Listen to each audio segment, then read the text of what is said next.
Focus on giving your partner the best of you, not the worst of you. Too many people use the label of love to disguise other toxic energies, behaviors, and perceptions. The same walls you have up to protect you are the same walls blocking your blessings. You're restricting your ability to love and be loved because you're walking in fear. When someone meets someone new, when is the appropriate amount of time to know that this person could be one of the people that you spend the rest of your life with, a long time with? It's very instant and immediate. So here's the thing. Society has brainwashed us to believe that love and identifying it takes time. That's a lie. In most situations, when it takes months, you have not fallen in love. You've learned to tolerate them. You've grown attached to them. All right. You've enjoyed a part of the process. It's giving you connection. You're not lonely. Exactly. And when you've invested months, you are more likely to not want to walk away from it because all the time and energy you put in. So now you mistake your attachment to the investment as love, and it's not really love. When you sit down with people who can say they felt a real, or they have a real connection with their partner, I think every story, I don't know of any one story that's opposite of this, they will all say it was pretty much instant. First date, you may not know 100% fact, I'm gonna marry this person, but you knew the potential was there. You knew like this could be the one. That at least came to mind. And so again, when we don't have that in that first conversation, that first day, it's unlikely. I'm not gonna sit there and say it's impossible that it can happen days later or a week later or whatever.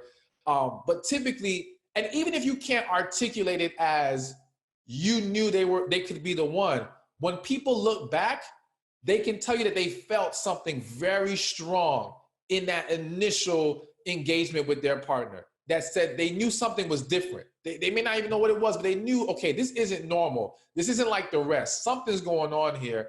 And then there's a full realization of this is it. What is that something that we can't understand, that feeling? What is that called? Is that just like your magnets connected to each other? Is that your energy is so attracted because there's so much opposites or it's so much similarities? What is that force that gets people to say there was something different about this person when I met them? I personally believe it's your spirit recognizing its match.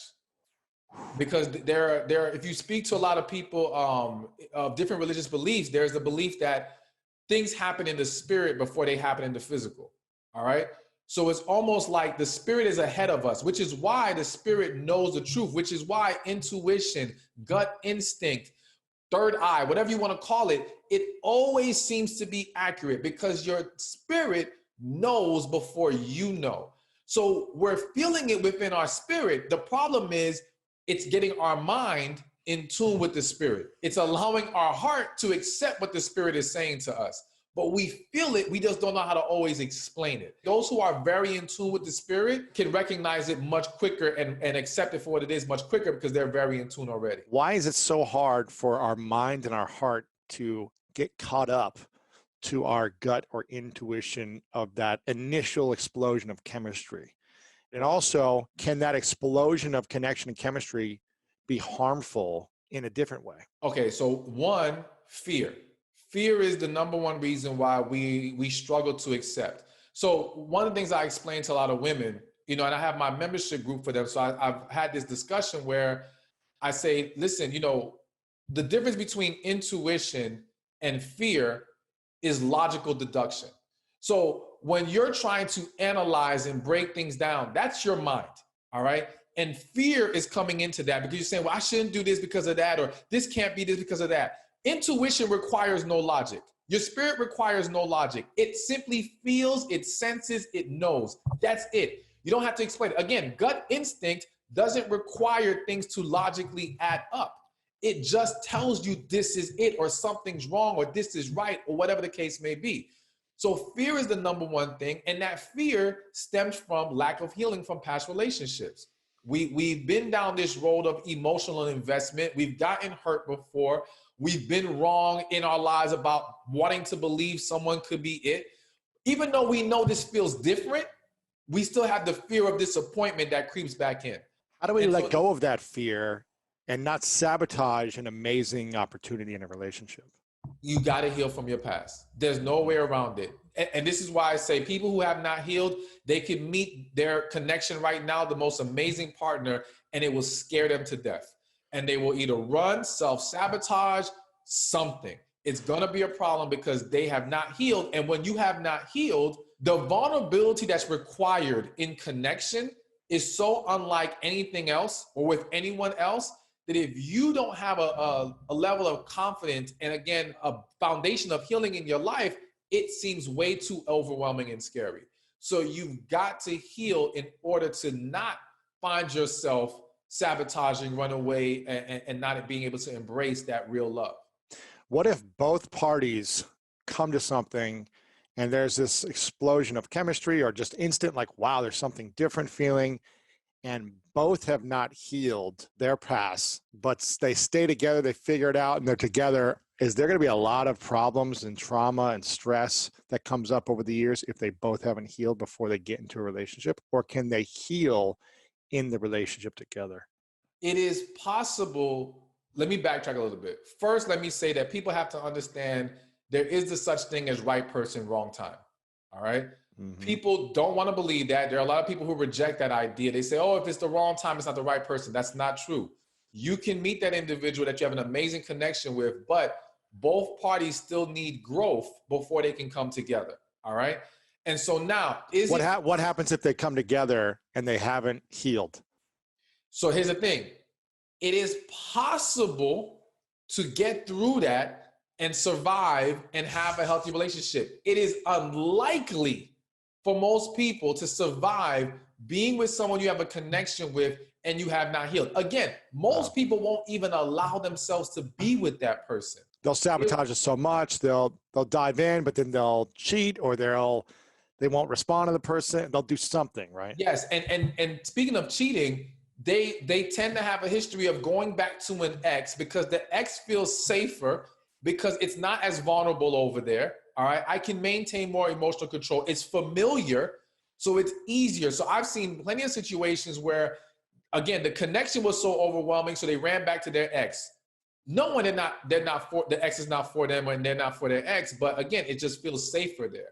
So yes, a lot can go wrong if you try to be together when you have not healed and you have this connection. It would be best to acknowledge, okay, you know what? We got some work we need to do. We realize we have a connection here.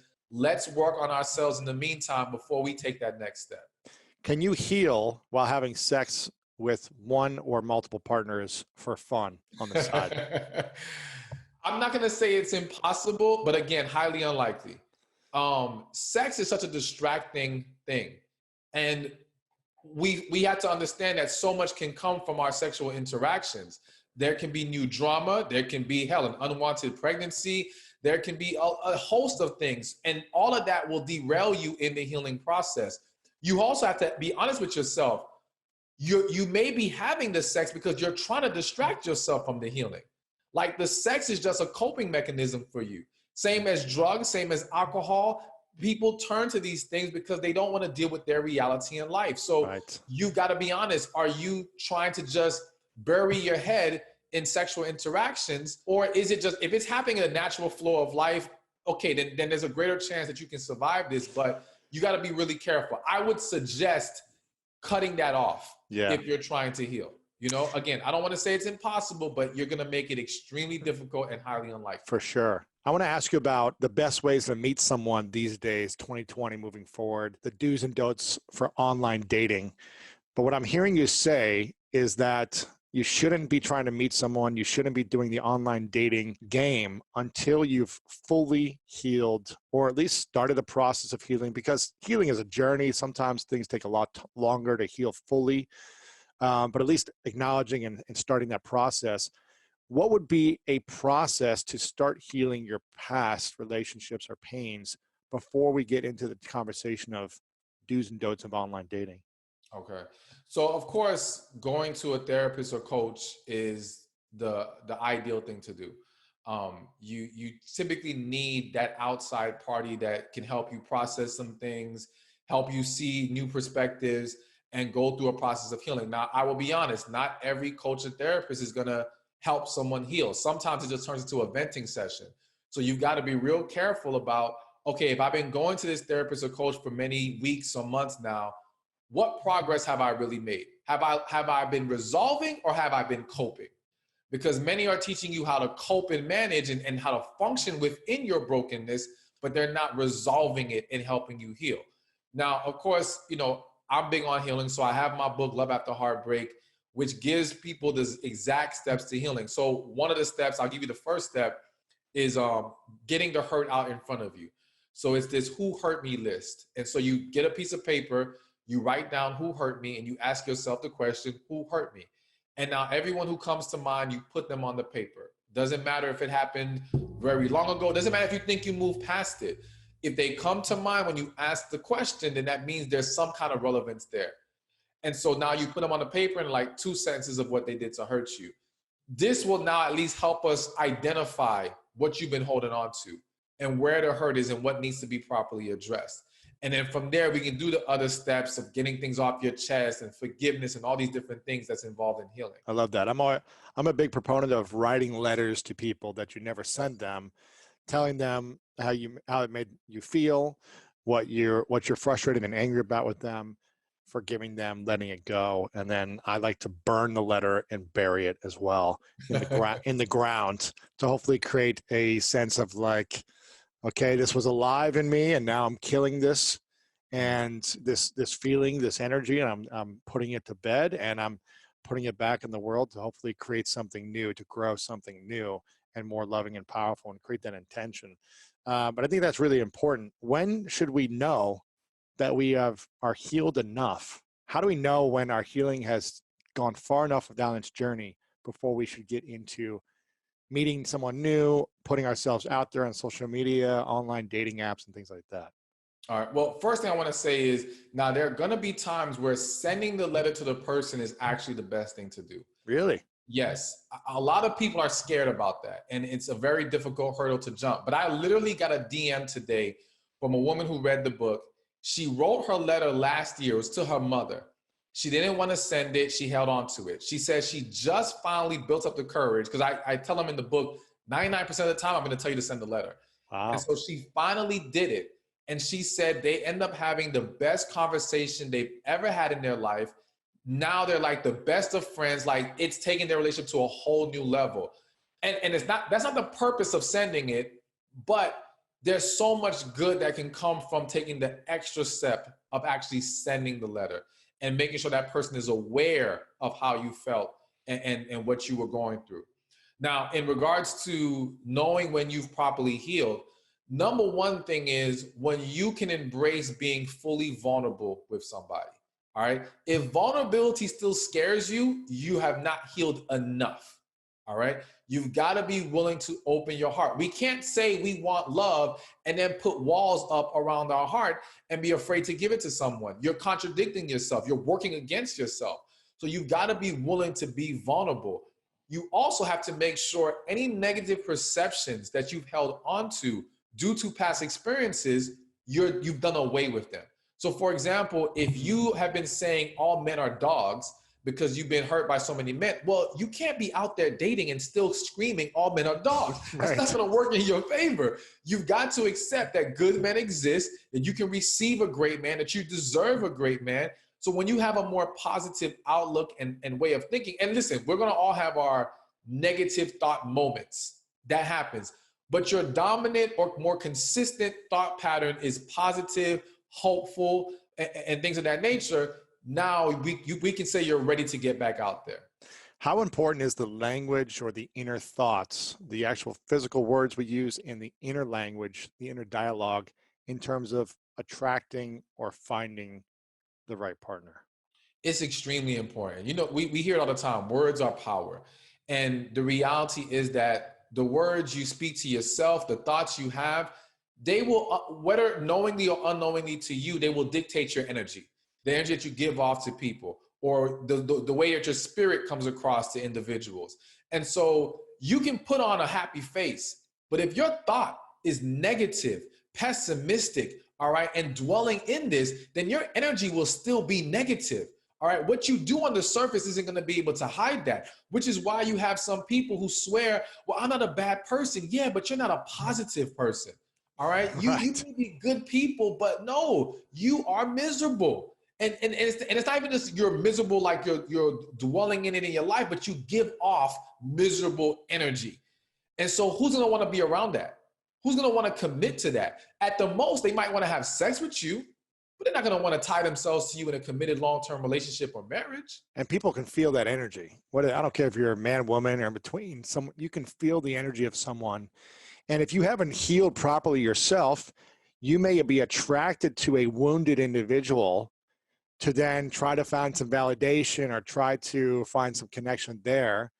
And that's why it's important for you to heal so that you can fully see the energy around you and see who is a potential great match for you. Because if you haven't healed, you're going to keep attracting negativity and repeating certain patterns. Is that correct? That is absolutely correct. And if you talk to any person who has healed, they can tell you how they feel energy even more now, where they become more aware. It's so much easier to see past the facades that so many people are putting up, because now healing allows us to get more in tune with our spirit. And by getting more in tune with our spirit, we get more in tune with everyone's spirit. Because technically we are all connected through the spirit, all right? And so it's easier to be in touch with that when you get rid of the blockage of trauma, past disappointments and hurts, disappointments, things of that nature. It's powerful stuff, man. I'm still trying to get to one of my first questions, which is what's the best way to meet someone these days in online dating? But it sounds like that's so far ahead of what you need to be thinking about first. Like, have I started to heal? Are there people who have hurt me? Are there people that I need to apologize to? All these different things. It's almost like you got to do the work before you can start doing the work of finding someone. Absolutely. So I think it's important for us to remind people of this process first before we say, okay, you've done the work. You've started the process of healing. You feel like you can open your heart and be vulnerable to anyone, and it's not going to hurt you and cripple you.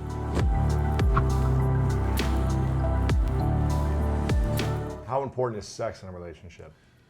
Hugely important. This is coming from a guy who's abstinent, right? Yeah, right. Well, you know what? To me, I say hugely important from the standpoint of, I think people have to look at sex not just from the perspective of pleasure, but from the perspective of bonding.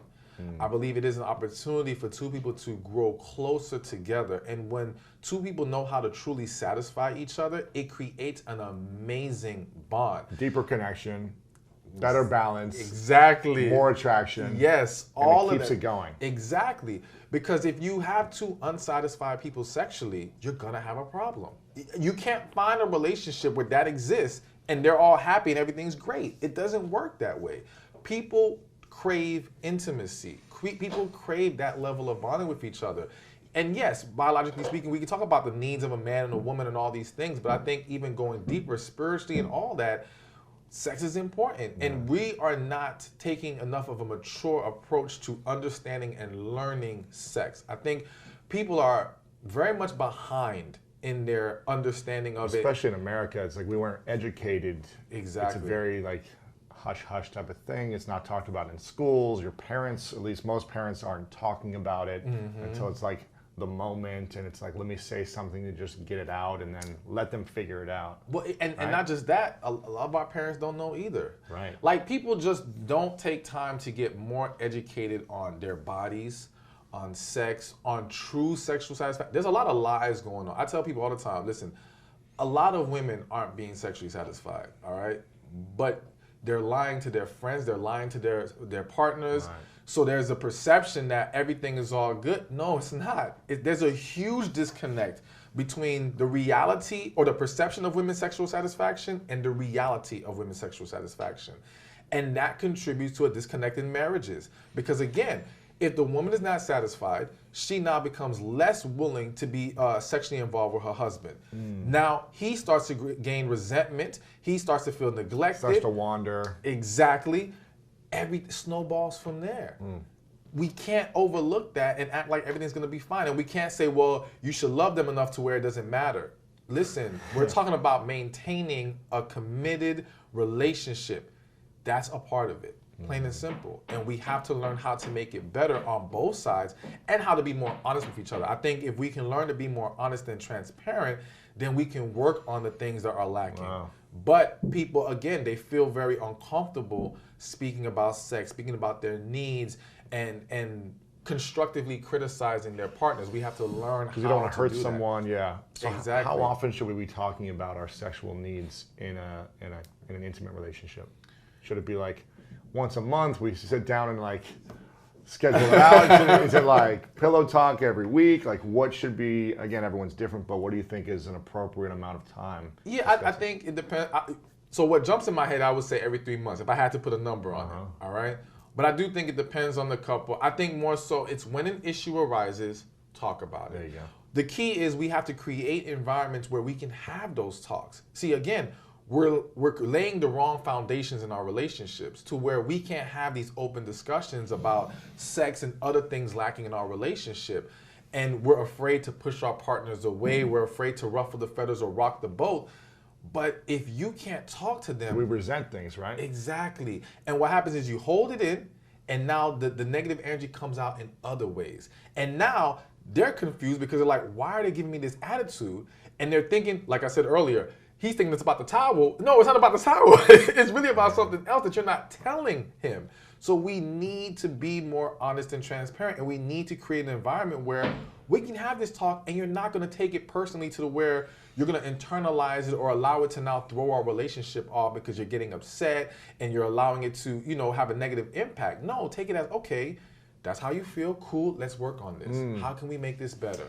We have to be serious about tending to the needs of our partner if we're going to have successful relationships. Yeah.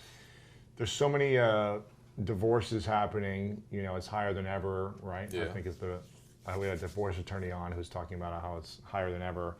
There's also even more people who stay married who probably should be divorced, who aren't happy. And so it sounds like there's a very small percentage of married people who've been together for many years who are actually still thriving in relationship. Maybe I'm wrong. Maybe there's more, but it sounds like it, right? There's a very small percentage that are having like these incredible long-lasting marriages and relationships that have the attraction and connection and balance and all these things. Why do you think that is, and how can we decrease the number of failed relationships? Or is that the wrong question to ask? No, I think it's a good question. I think, one, we have to understand marriage is not the issue. It's marrying the wrong person and marrying for the wrong reasons, all right? And then underlying to those things is the lack of healing. Because it's the lack of healing that leads us into these wrong relationships and allows us to entertain situations we should not entertain. Because again, for example, if you're a guy or woman, if you've been through some things and now you think you don't deserve that great person, that great relationship, because your perception of yourself is low, now you're gonna just latch on to whoever comes around who says, I wanna be with you and willing to give you what you want at that moment. Yeah. And you're thinking, okay, this is safe, this will work, let me go ahead and go with it, but you're never truly into them like that. It's never gonna be the relationship it needs to be, all right? But that all stemmed from your lack of self-worth because you didn't heal from whatever traumatized you emotionally before. So how do we heal first? What's that process look like? So it's a long process, and I do plan on, I have a book I'm working on right now called Finding Love After Heartbreak, and it's gonna lay out the entire process. But, so I'll give a little bit right now, and I'll save the rest for later. Great. So one thing is first we gotta get the hurt out. And so I have this exercise I do at all my events called the Who Hurt Me list. And so you get a piece of paper, It could be write like down who 100 hurt people, me. like, oh, motherfucker. It happens. Yeah. Ask yourself the question, who hurt me? And now every person who comes to mind, write them on that paper. Doesn't matter if you think you moved past it. Doesn't matter if you think it's small and insignificant. If they came to mind when you asked yourself that question, put them on the paper. Anyone in your life. Anyone From a in your childhood life. friend to your parents to a lover. Anyone, anything, if they come to mind, put them on that list. Because that's how we start to recognize the pain points in your life. Now we see, okay, this is where it's coming from. A lot of people have suppressed what has happened to them. And so you can't address and resolve something that you're not willing to accept exist in your life. And the reality is that just because it was 10 years ago, 20 years ago, it's still lingering within you. And it's causing a lot of problems. And it causes a lot of emotional stress, which then turns into physical ailments. and it just snowballs Tension, from there. anxiety, All fear, of that. all Yeah, these things. depression. Yeah. All right. A lot of these things that we go through in mental health stems from things that we have not resolved from our past. All right. And it's just all contributing to the issues that we're experiencing in the now. Right. And some of us, we may not be experiencing the issues right now, but we will. It's coming. It's just festering in you, and it's going to come out at some point. Yeah. So write a list and think about those moments and reflect on them, or what's... Well, no. So at that point, once you get the list, now we can see the first person. And I won't go too much further, but let's just say you're going to have to go through a process of getting things off your chest. We have not released these things from our spirit, from our system, and we need to essentially emotionally detox. And to do that, you've got to get it out. So whether you speak into a recorder, write a letter, something, and like I said, scream into a pillow, anything, right? Yeah, but I do want like a full release. Again, we don't fully release. Would you release each person or just everyone at one time? So I would say this: you want to start with, let's say, your top 3. Now, I've had clients where they did their top 3, and that kind of, once they got through those, they were able to process everyone differently to where it wasn't necessary to do everyone else. All right.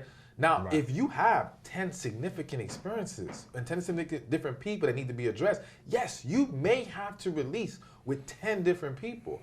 So it depends on the person. And that's why something like this requires a more in-depth process. We got to talk about things. We got to understand what about it did you internalize, how you're seeing it, because some of it is changing your mindset, changing your perception of what happened, understanding that it wasn't about you. Like we said earlier, hurt people. And so once you understand that, and understand how they behave and why they behave the way they do, it changes how you look at things and how you internalize those situations. So there's so much more we got to get into, but just getting at least that list started is a good step. Yes, because now you at least get to see, okay, here's where it is. Here's what needs to be addressed. Now let me get help to address these things and start the process of healing so that I'm not ending up in more bad situations or bad relationships. Repeating the process. Exactly. Let's say you've dealt with the hurt and it takes the time that it takes you and you've gone through all that.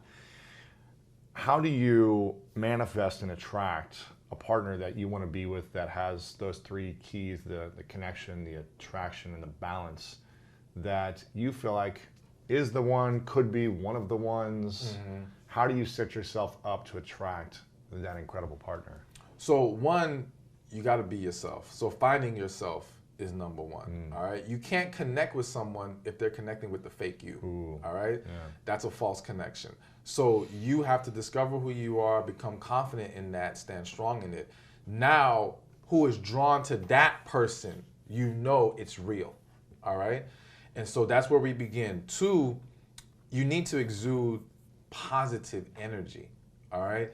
To me, and this is, I think this is very important for women, all right? Because the reality is that it's men, or the type of men that a lot of women want, aren't going to be drawn to a negative woman. No. There's millions of good women, but that doesn't mean they're positive women, all right? And it's that lack of positive energy that holds them back more than they realize. Really? Yes. And just like even just saying negative things throughout the day. They might be a good person, but if they're always complaining or negative. Exactly. And not even just what they say. Again, it's how they're coming off. Because their facial energy, their body language. Yes. It's like, so look at it like this. I tell people all the time, it's not what you say, it's how you make them feel. All right? So you can say all the wonderful things you want, but if in your presence they don't feel at ease, they don't feel peace, they don't feel that positivity, that's still going to throw everything off. If you say nice things, but you have a frown, exactly. It's like, what's the point? Exactly. You know what I mean? Yeah. Exactly. And what a lot of women aren't realizing is that their energy is off because they have walls up. They're so scared, they're so fixated on protecting themselves. Because they've been hurt in the past. Exactly, haven't healed from those things. But I tell people all the time, the same walls you have up to protect you are the same walls blocking your blessings. All right? So you don't realize you're restricting your ability to love and be loved because you're walking in fear. All right? You can't walk in fear and expect all these wonderful things to happen. It doesn't work that way. Even in business, the ones who succeed are the ones who put the fear aside and say, I'm going to have faith and push forward no matter what, no matter how it looks in front of me, no matter how many people tell me you're doing the wrong thing, get a regular job, whatever. No, you believe what you need to do and you push forward past that fear. It's the same thing with relationships. You have to push forward in faith, not fear, if you want to receive that great relationship.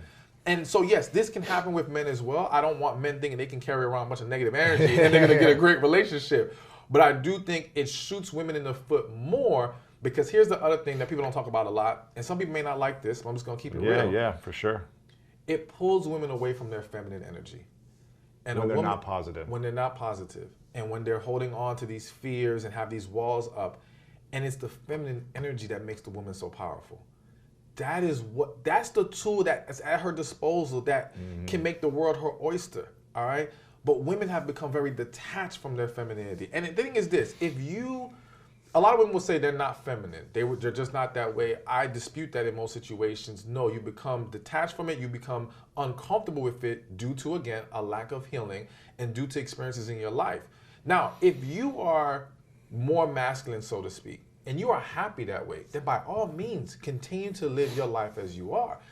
But if you're not seeing things work for the way that you want them to, and you're in that energy, that more masculine energy, or more further away from your feminine, then consider making a switch. Consider at least trying it. Yeah. See the difference. And what I find with a lot of women is that not only is it beneficial to them as far as relationships-wise, it's beneficial in the quality of their life. For their health. Their peace, their work, you name it. I have a client, she's a doctor at a big hospital. And when she came to me, she was frustrated with relationships, ready to give up on men. Nobody liked her at work. She was just a hard, tough manager. So we worked on her energy. We worked on healing. We got her energy. We got her to embrace more feminine energy. She will swear by it right now.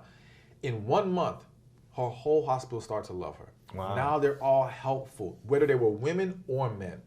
Men started coming out the woodworks, all right? Hey, let me get your number, girl. Let me get at you, girl. Yeah. She ended up meeting her soon-to-be fiance on an airplane 2 months after we started doing the coaching. So what were the shifts that she made every single day? Like, what was the things that she said, okay, I'm going to not be this way, I'm going to start trying this? It was one, being more conscious of your energy. I think number one, we have to be mindful of the energy we're giving off. We become so distracted by our issues that we're facing in the world, by our responsibilities. We're not always in tune with what we're giving off. So to give an example, and this is just a small one, even for me as a man, I work out a lot. When I come out the gym, I started to notice I'm very tense. My face is, hard. Exactly. So I've learned to, when I walk out the gym, take a deep breath, relax the body, relax the muscles, and the energy completely changes, all right? Because yes, you can become very intimidating as a man, just like you can become very intimidating as a woman. And so you have to be mindful of, are you making yourself more approachable? Are you allowing people to feel more comfortable being around you? And so that starts with being mindful of it, being conscious of it. And one great way to do that is get an accountability partner, all right? Absolutely. Tell someone who has the ability to be positive, because you don't want to pick a negative person to be your accountability partner. It's going to throw everything off. But you pick a positive person and you say, hey, listen, whenever I'm being negative, whenever I'm giving that bad energy, let me know. Because now when they tell you, you won't always realize when you're doing it, at least not at first. But once they start calling you out, now you become more mindful of it. Now you can take hold of it and control it, and now you master what energy you're giving off at certain times, and that changes everything.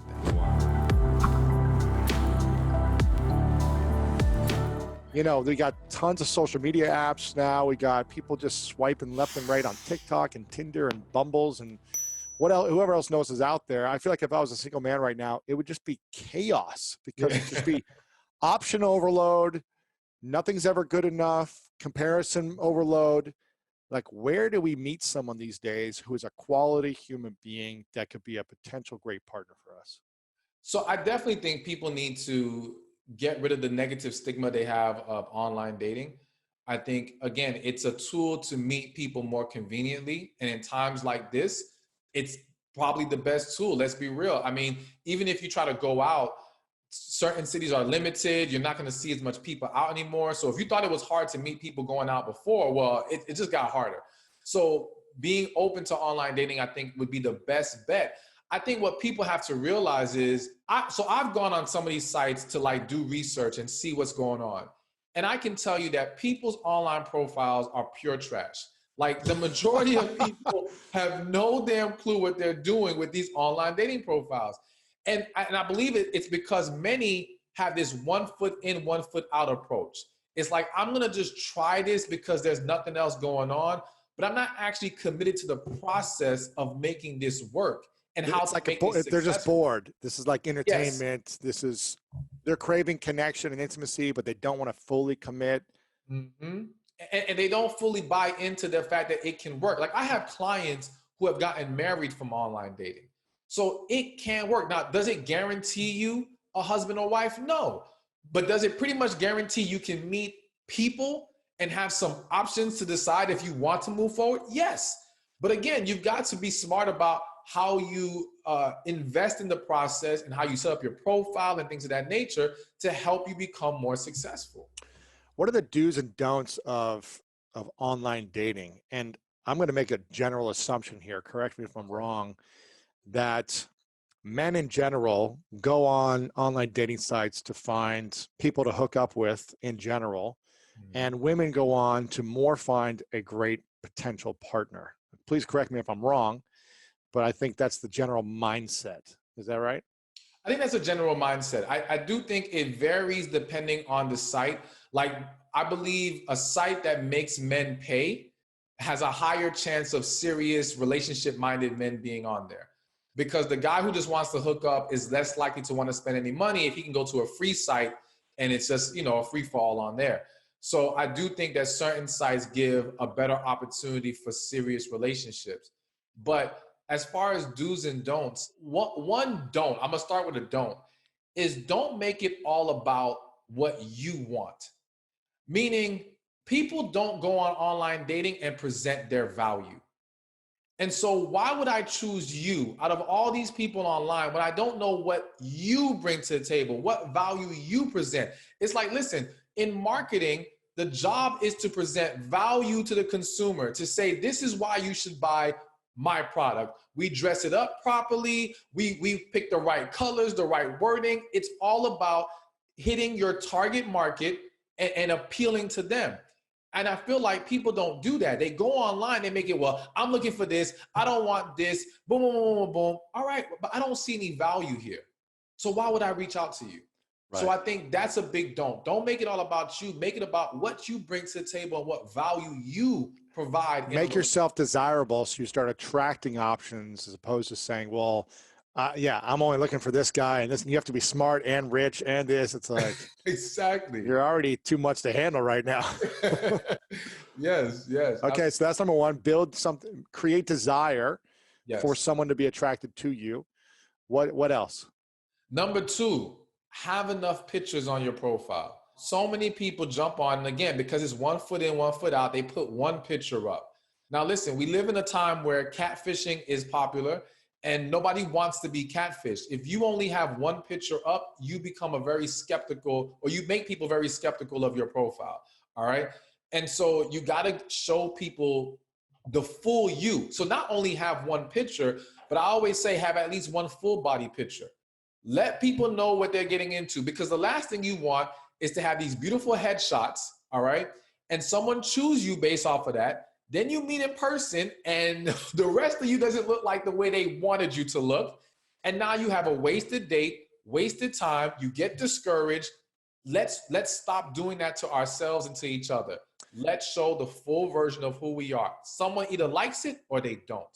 All right. That's so I say interesting. 3 to 4 pictures in your profile. That's interesting. And would someone ever change their mind based on personality only, of like, oh, well, maybe it wasn't the way I wanted them to look, but they're such a nice person and I have this personality that I'm going to give it another date? Or are you saying like, allow people to see the full picture of who you are, at least to a certain level? Obviously, you're not going to share your whole life story and open up all your flaws right away. You're going to put your best foot forward, but at least see kind of a full picture of your life in 5 to 6 photos, I guess. I think that, unfortunately, it depends on how far you've deviated from their perception or the fantasy that they put in their head. So I don't want to sound harsh, but let's just say they looked at your picture and they thought you were an athletic person. They thought you had an athletic frame, all right? Now when they see you, you're plus size. that may be too far of a deviation for them to say, oh, but the personality is good enough. All right. Right. Now, they may have envisioned athletic, but you're like a little bit off from that. Okay, well, you know what? She's a great, or he's a great person.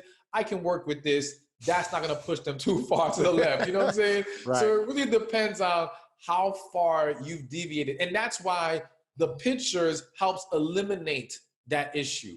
We don't need the guessing game. We don't need people feeling some kind of way once they finally see you. Don't use old pictures from 10 years ago if they don't represent how you currently look. You want to show your true self now and let them decide if they want to step into this or not. Is there another do or don't? Do not come off negative in your profile. So it kind of goes back to the whole saying what you want or making it all about you.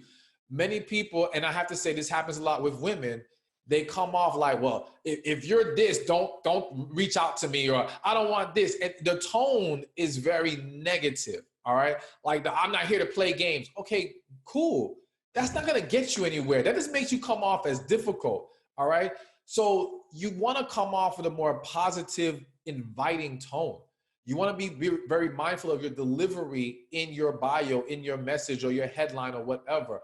All that negative stuff, especially for women, is not going to get you far if you're looking for a serious relationship. Again, men will bypass the negative energy if they just want sex and you look good to them. But they're not going to bypass that to make you their woman and to commit to you or marry you. Right.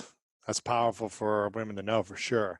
And do you think women can make the first move and it could work out long term? Absolutely. I honestly think when it comes to online dating, they should.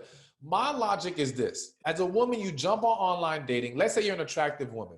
You put up your profile, and now in a couple of days, it's a sea of garbage that comes your way, all right? And you got to fish through the sea of garbage to find your diamond in the rough. And through that process, it can be very exhausting. You can find yourself feeling like this is pointless, and now you get off the platform. However, you should go and find the men you want to put yourself in front of. All right, making it easier for you to get candidates you actually would like.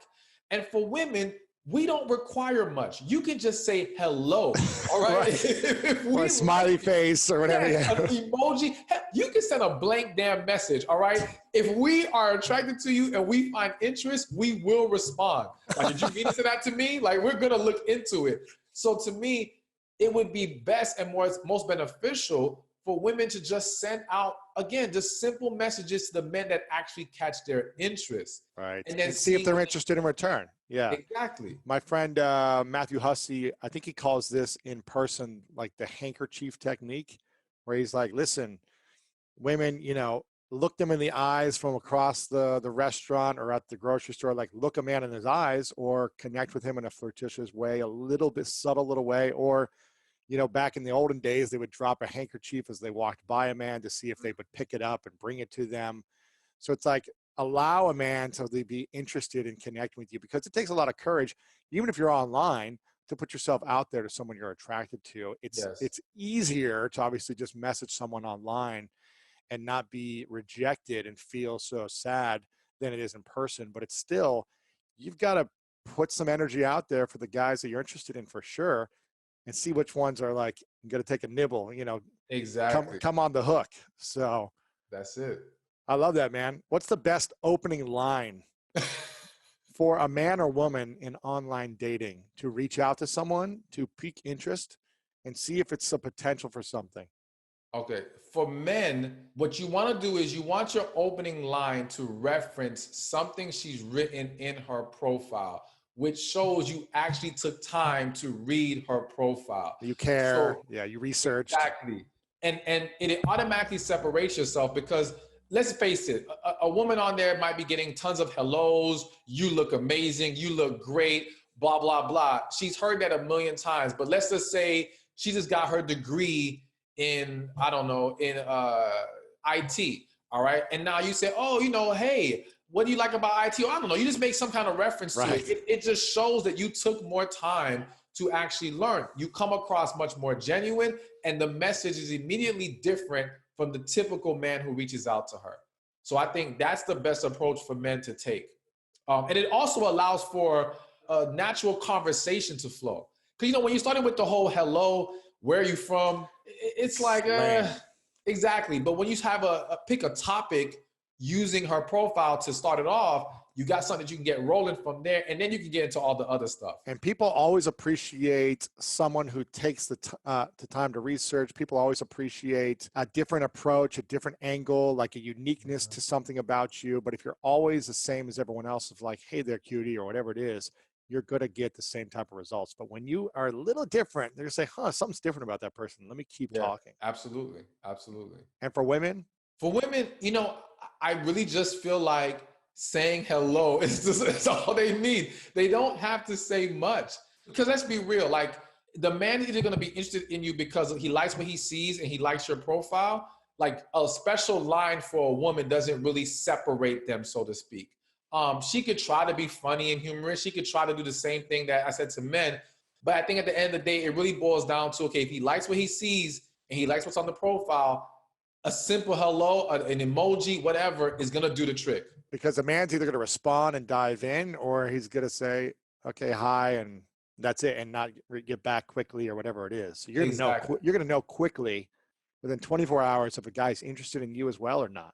I always say there are some men who are still very shy and socially awkward, even when it comes to online dating. And so there may be a struggle with how they communicate. But I do think that at the very least, they're going to respond. All right? Right. They're going to respond. And from there, a conversation can be had. And I do think within the first few responses, we're going to get an idea of, okay, this guy does have some kind of interest. When someone feels like they found the one, and I've heard this a lot, like, I know this is the one, or I thought they were the one, and then it didn't end up working out. And they want to get married. They've decided marriage is for them. They want to be life partners. What are a few of the conversations that they should have to not know for certain, but know for better certain that this is the right decision? This partnership is the right decision to move forward in a long-term committed relationship. Okay. As opposed to just maybe the infatuation behind it, or the initial connection, or the attraction. What are a few questions they should be asking each other that maybe they haven't asked yet to know whether or not they're setting themselves up for that successful long-term relationship? Okay. Number one, how do you envision your role in a marriage? All right. People don't go in finding out what the expectations are before they get married. They have this assumption that we're just going to transition from how we are in a relationship to being that way in the marriage. No. Because a lot of times things change. And the level of expectation raises now in marriage. You also have some people who may think, for example, you may have a man out there who thinks, okay, my job is to court you when we're boyfriend and girlfriend. But when we're married, I don't got to do all that work anymore. Now I'm your husband. I've given you the ring. Satisfy me, make me happy. You got to find that out. Because you're setting yourself up for failure if you don't realize he thinks he gets to take time off now that he's married you. Or he may think, as long as I'm paying these bills, don't ask me for anything else. You got to find out. So we need to ask, what do you perceive? She should be asking that. Yeah, both of them should be asking. How do you perceive your role in marriage? What are your expectations from me in marriage? Let's find out what we need, what we're expecting from each other. Number two, making sure our values are aligned. All right. So whether that be spiritual, whether that be even financial values, whatever those things are, let's make sure we're on the same page about it. And if we're not on the same page, are these things we can balance out and work out? All right. So for example, let's look at it from a financial perspective. If I'm a very frugal man, yes, and this woman is a spender, I have friends in this situation and it's not good. Exactly. And I'm sure they didn't talk about it in advance. You want to talk about these things and say, okay, how do we view this? What are your expectations as a spender? Are you someone who thinks, well, I got to be able to spend some free money every month. I got to go shopping every month. What is it? Let's come to an agreement beforehand that we're both comfortable with. But let's understand what we're walking into here. All right? Yeah. Again, we don't talk about these things. We just assume, oh, because she's not asking for money now, she won't ask for money later. And that's not necessarily true. Right. Let's find out. What are we expecting? Do our values align in marriage? I definitely think number three, sexual expectations. I think that needs to be discussed and understood. And again, it's all about compromise if a compromise can be found. So it's not saying, okay, well, I expected 4 times a week. Right. You know, he or she says 2 times a week, and now we're just going at it. No, well, then maybe we go with 3 times a week. Yeah. But we make sure the compromise is something that we can both be happy with. When you compromise on something that you're not going to be happy about, you're not compromising, you're sacrificing. And those sacrifices can be good in some instances, not when it's very important to you or it's going to be important enough that it would cause you to wander if you're not getting it. Never sacrifice something that's going to make you want to look at someone else in your marriage. All right? So if you need 3 times a week to be happy and satisfied, make that very clear. Don't agree to 2. And then now, wander, Exactly. And now you're entertaining other people because you never set that expectation. Another expectation, as we talked about earlier with attraction, is how we keep ourselves up physically. I do think what that if I needs to just be gained discussed. 60 pounds in 7 years, and is that okay since we're married now? Listen, people need to be honest.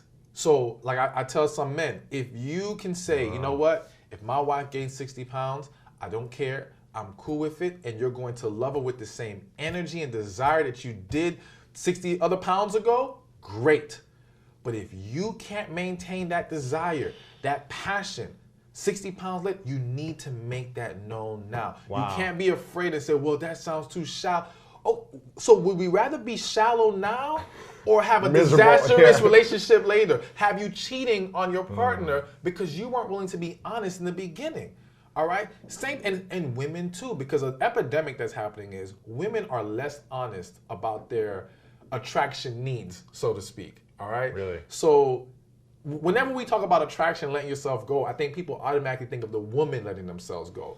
But a lot of men have let themselves go and have fallen far from what he looked like when they first got married. But she's not always being as honest and straightforward about that. One reason may be because she doesn't want the pressure on her. So that's one issue right there. Or she may be afraid of his ego and think it's too fragile. Exactly. And doesn't want to say anything. But again, if you can't maintain the same passion and desire with that fall off, you've got to be honest about that. So he understands, because what happens is this. So let's just use this example. He lets himself go. The sex falls off, all right? And the sex is falling off because she's not as attracted to him anymore. Yeah. But she's not being honest about it. Now, when she does say anything about whether it's his weight or whatever the case may be, he's going to think you're just making excuses. You're just trying to give a reason not to have sex, rather than embracing it as this is the reality of what's holding us back.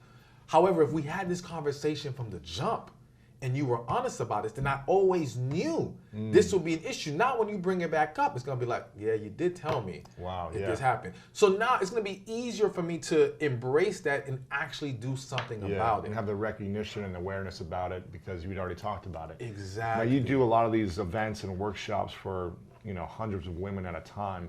Are women opening up in these experiences when you're connecting with them and saying, yes, I do lose the attraction, like appearances are important to me, or is it not as important? And from the events that you've done with the women you've talked to, what is the feedback on appearance and looks? So I will say this, when it comes to appearance, looks, and sex, women aren't as vocal and transparent in a group of people. Really? Yes. But one-on-one with you? One-on-one, different story. So same thing like using the sex example. If I ask a group of women, are you getting orgasms regularly? There's going to be women in there who lie because they don't want to feel inadequate. They don't want to be the woman who doesn't raise their hand and say, yes, I'm getting it good. So they're going to be hesitant or not know how to answer it. But if I ask in private, now I'm going to get the real truth. Yes. And now she's going to be very clear about loss of attraction, lack of sexual satisfaction, and all these things. So that's why people have to be careful, because I think sometimes we're assuming these issues don't really exist because we're not hearing it in that group setting. Don't be fooled. Some women they feel more comfortable privately expressing those things. And I've heard it enough times to know this is real. And again, you just have to, even if you haven't heard it enough times, pay attention. Yeah. There's a reason why we're seeing people fall off in marriage. There's a reason why we're seeing this disconnect.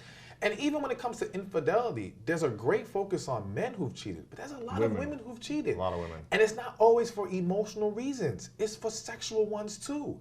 So again, my thing is not to sit here and say, well, it's about who does work. It's about, okay, how do we fix this? How do we make this better? And we have to accept that, yes, there are contributing factors to why we see failed marriages, why we see infidelity, why we see disconnects in our relationships. Let's address the underlying issues and be honest about it so we can get this on the right track. Wow.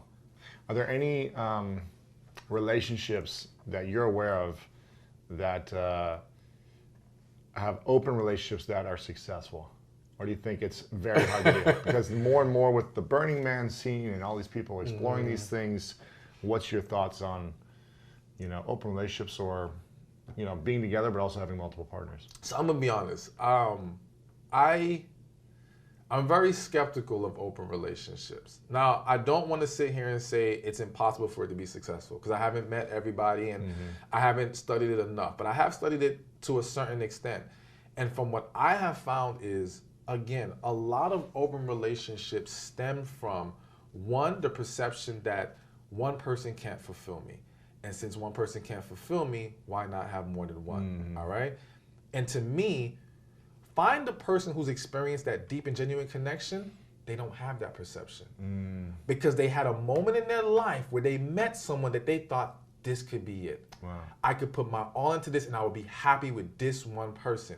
If you haven't experienced that connection, of course, there's a natural progression to thinking, well, maybe it's not gonna work with just one. Can I entertain multiple if I can even handle multiple? The other thing is, I do think it also stems from a lack of successful monogamy. And when I say a lack of successful monogamy, I don't necessarily mean that they weren't able to maintain monogamy.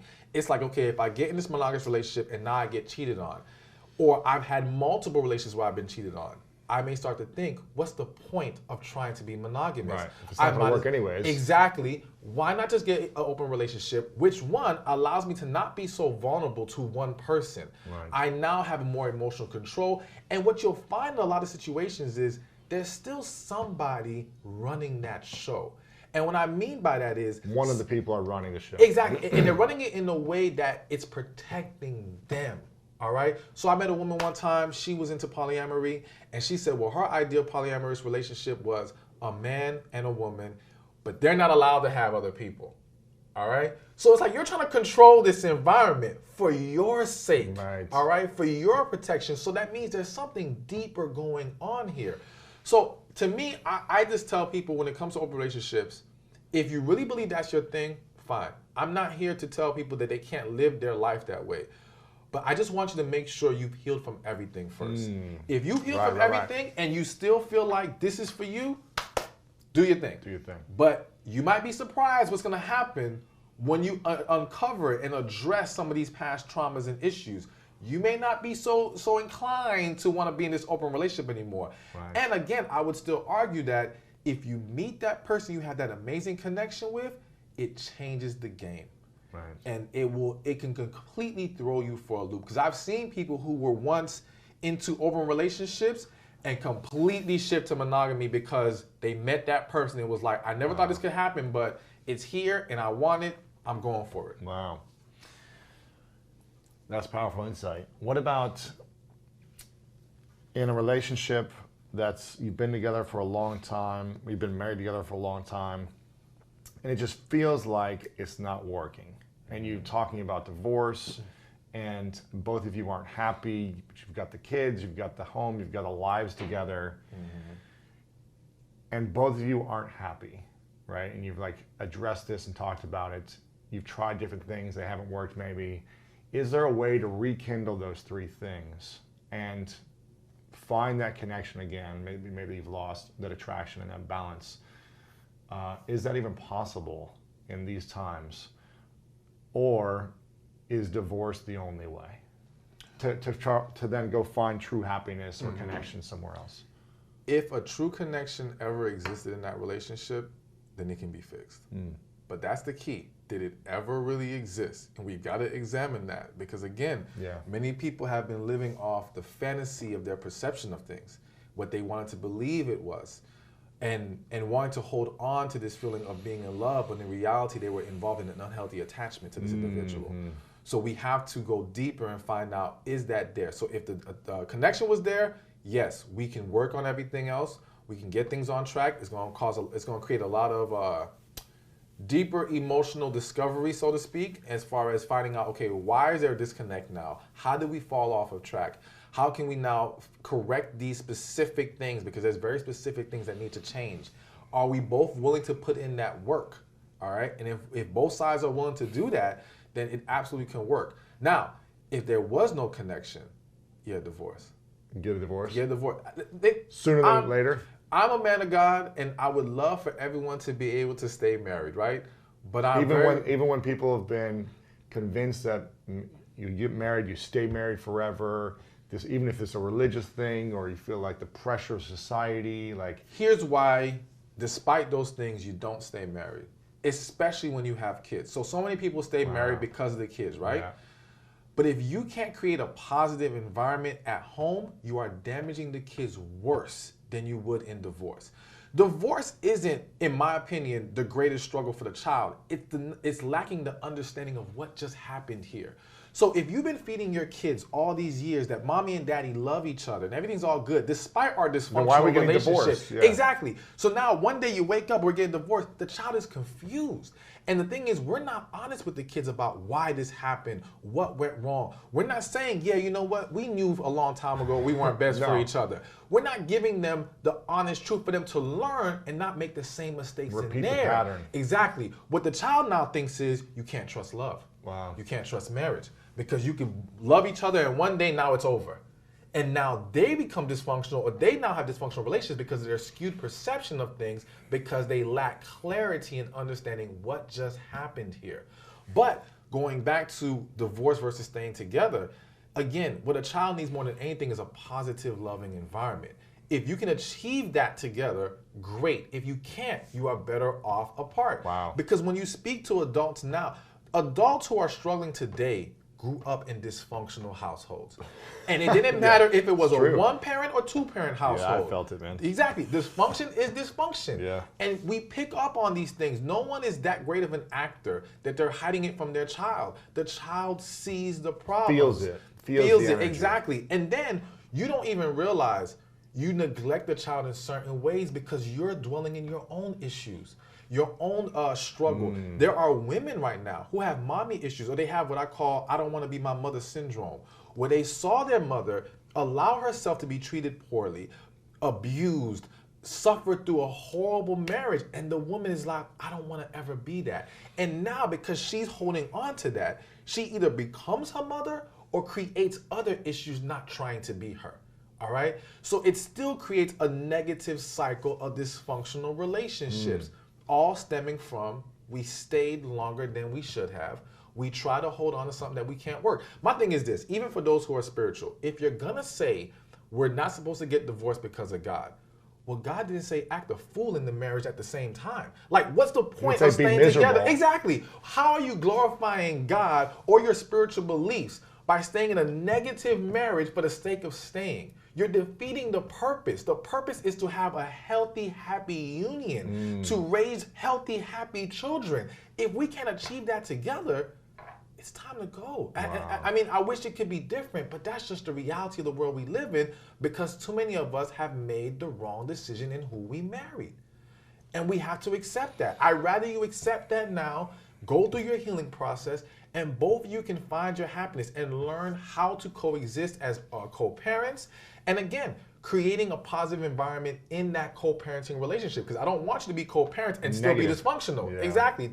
Again, defeating the purpose. All right. I want you to get away from each other so you can find happiness, not be more negative. Yeah. Heal, move forward. Yeah. Exactly. Be happy. Be happy for them if they found someone else. I know that's tough for a lot of people. Right, yeah. But be happy if they're at peace. You find your peace. Let the children see happy, healthy relationships, not just with other people, within yourself. Wow.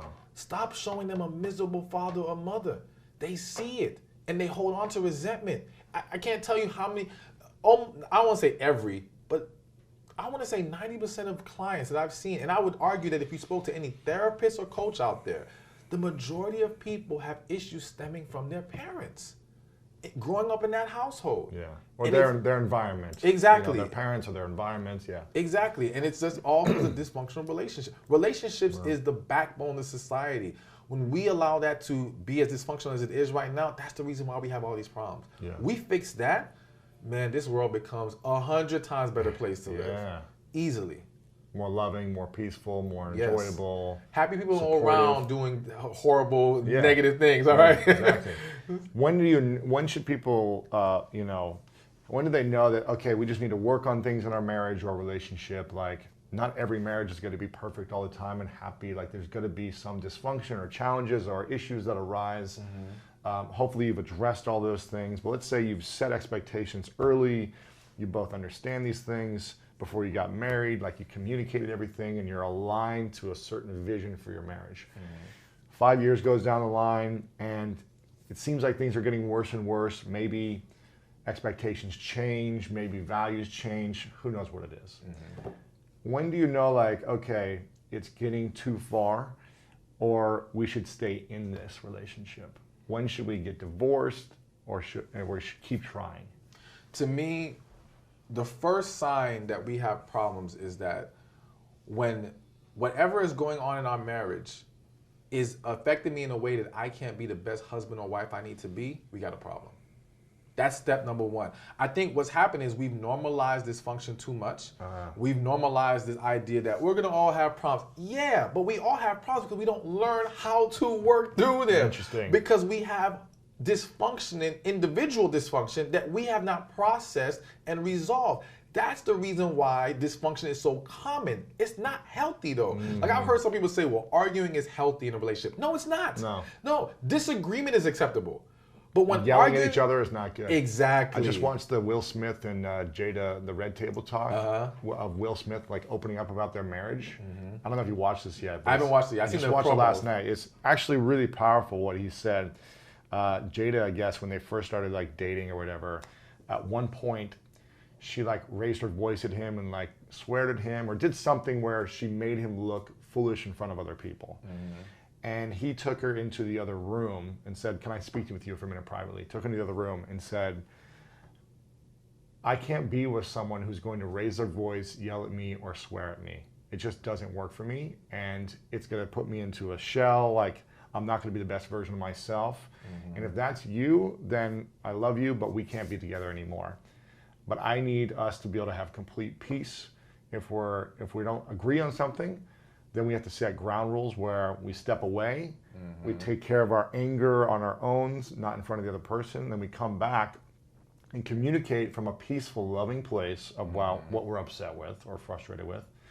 And so we never put that on the other person. And when I heard that, I was like, wow, that's so powerful, because most of us, most people, it seems like in relationships, will allow themselves to yell once and swear once, and then it's just like, once you've said you son of a bee once, it's like you can say it whenever you want. Exactly. And then that respect is gone, that that love is gone, or it seems to be gone. And the other problem is we expect our partners to be our emotional punching bags.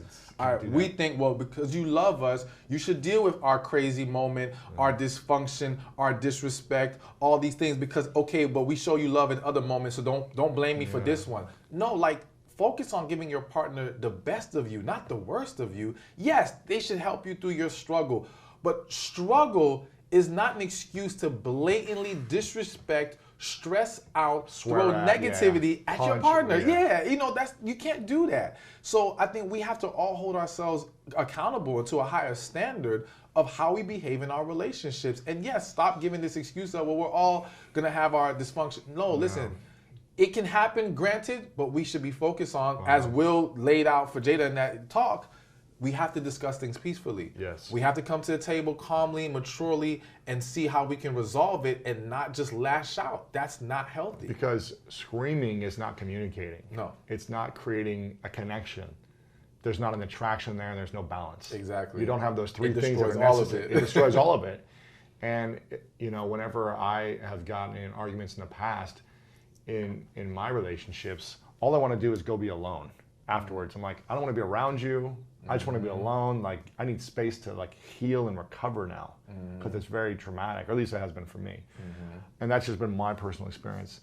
And I think that's why it's so important to learn how to communicate in a peaceful way. And sure, you might get frustrated and tension might come up, but you got to create ground rules, I think, for yourself and your partner what are we going to do when that happens? Exactly. Maybe we just quiet until we can breathe and like communicate calmly. But I don't think there's anything good that comes from screaming. No, not at all. I witnessed that with my parents, screaming and escalating, and it was just like, it never felt good in the house.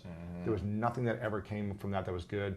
They always had to like apologize to each other in ways, and then it was like passive aggressive for a week, and it's just like, it's like, why can't we just be, you know, more peaceful about these things? So I think it's really important. It doesn't just affect your relationship, it affects the people that are in your relationship, family, friends. It affects those people as well. It even affects your coworkers, because, Absolutely. you know, I'm a firm believer that people take a lot of their relationship issues into the office, and it affects their attitude, their energy, their focus, and they don't realize how they're hurting their efficiency and hurting their ability to do so much more and do so much better, whether they're an entrepreneur or they work for somebody, because their relationship is dysfunctional. And so, like, I'm a firm believer in, if we can help people who work in corporate or whatever have stronger, better relationships, their careers will thrive, their companies will thrive. Like, it pours into everything. So we have to create that positivity in our lives so that we can reach our true potential. I think it affects everything in business. I mean, when you're having a bad relationship intimately, it affects the way you show up in your career, for sure. What's one thing you wish men understood more about women in general, and one thing you wish women knew about men in general? All right. Every man and everyone's different, you know, human's different, but in general, based on all the work you've done and the things you hear over and over again, one thing you wish men knew about women and women knew about men. This may sound bad, but what's coming to, I always just say what comes to mind, all right? Because I never practice any of these things, is learn to look past her words. And what I mean by that is, a lot of times, again, women don't always fully express themselves. As much as women will say men are horrible communicators, women are actually horrible communicators. and it's because, yes, they talk, but they're not always clear. And part of it is because women can see past our words, all right? Sometimes to the point where they overanalyze and over-rationalize things, and it causes them to look at things the wrong way. But they know how to pay attention to all the small details. They understand if our moods are different, even if we say we're okay, they're very in tune with that. So they kind of have that expectation with us. Yeah. And though I want women to be more clear and transparent, I want men to be more aware and be more in tune with your partner. It's not just about her saying, I'm okay. Look at her. Pay attention. Does she show you she's okay? Does she really look like there's nothing going on right now? And if you can see past that, I'm not saying badger her, because yeah, she might not want to be badgered, but at least one, show a true concern for her feelings, and show that you are going to be there for her when she is ready to let you know and have that talk. You want to create a very secure environment with your partner, a very safe environment where she can open up to you, she can be herself. And again, I do believe that starts with look past the words, and even in understanding how to keep her satisfied and happy. It's like the woman who says to you, you don't need to buy me anything for my birthday. All right? Yeah, right. Yeah. Exactly. Don't listen to her words. Exactly. Look past that. And even if you think she's telling the truth, you know what? There's nothing wrong with still doing a little special something for her. It just shows that, again, you're more in tune with what's really going on with her emotionally, and not just what she's speaking. But I do believe that as you do that more often and you show a willingness to hear her out, we have to consider our partner's feelings. I think too many men don't consider their partner's feelings. When you do that, she will become more transparent. When she knows that she can be open and honest, and you're not going to reject how she feels or what she says or call it crazy, she'll be more willing to speak up about it. So I do think men need to be more in tune, look past the words. As far as what I wish women would know with men, so it's kind of the flip side of that. He can't read your mind. Yeah. He can't read your mind, and a lot of times men generally just don't know. There's a difference between the man who loves you but does not know how you want to be loved, and the man who doesn't care about what you want and how you want to be loved. All right? Don't confuse the two. Some guys not doing the right thing is simply a lack of knowledge. and simply not a lack of caring. Exactly. So it's like I tell women, you got to be more specific. If you say, I need you to spend more time with me, what does that How look much like? time? Exactly. What are we doing together? Exactly. I have this example where I was counseling this couple, and the wife was like, he doesn't spend any time with me. I just want him to watch some TV with me, whatever. So I said, okay, cool. I'm going to speak to your husband. We're going to get this worked out. So I spoke to him. He said, all right, deal. I'll do it. I said, let's do it for a week. Let's see what happens. So a week passes. I said, what's the progress report? He says, man, I did everything you told me. I watched TV with her every single day. I was there. I showed interest. I asked her, I said, what happened? Oh, he didn't do anything. I said, what do you mean? He said he watched TV with you. She said, yeah, he watched TV with me, but he was on one side of the couch and I was on the other side of the couch. So you see, in his mind, it's you asked me to watch TV with you. I did that. In her mind, you asked me to cuddle you and caress you. And She wanted intimacy. She wanted desire to be shown. She wanted a closeness or non-sexual intimacy is what I call it. And that's what she was really looking for. So on one end, I can go back to the man and say, listen, look past the words. If she says, I want time with you, it usually means she wants a closeness to you. She wants to feel there with you. So be mindful of that. But on her end, be more clear. Be more specific. It's not fair to hold it against him or to claim he doesn't care when you didn't explain to him what you need. I tell women all the time, one of the greatest tests to seeing if a man is serious about you is not seeing what he does on his own or what he already knows. It's seeing how he handles your desires and your feelings. If when you express those things to him, he makes the corrections, you're good. Yeah. But you gotta be specific. You gotta make it clear. Let's see if he actually does what you ask him to do. Because a man who's very much into you, he'll do it. Right. I know plenty of husbands or men who are like, if she would just tell me what she wants, I'd give it to her. Right. But he has no clue what she wants. Yeah, so communicate very clearly. Yes, Don't just communicate. expect them to read your mind. Exactly. So what's the difference between connection, chemistry, and compatibility? So let's start with compatibility. Compatibility are traits that typically fit together. All right. So we're identifying, well, okay, she's a go-getter. She likes being outdoors.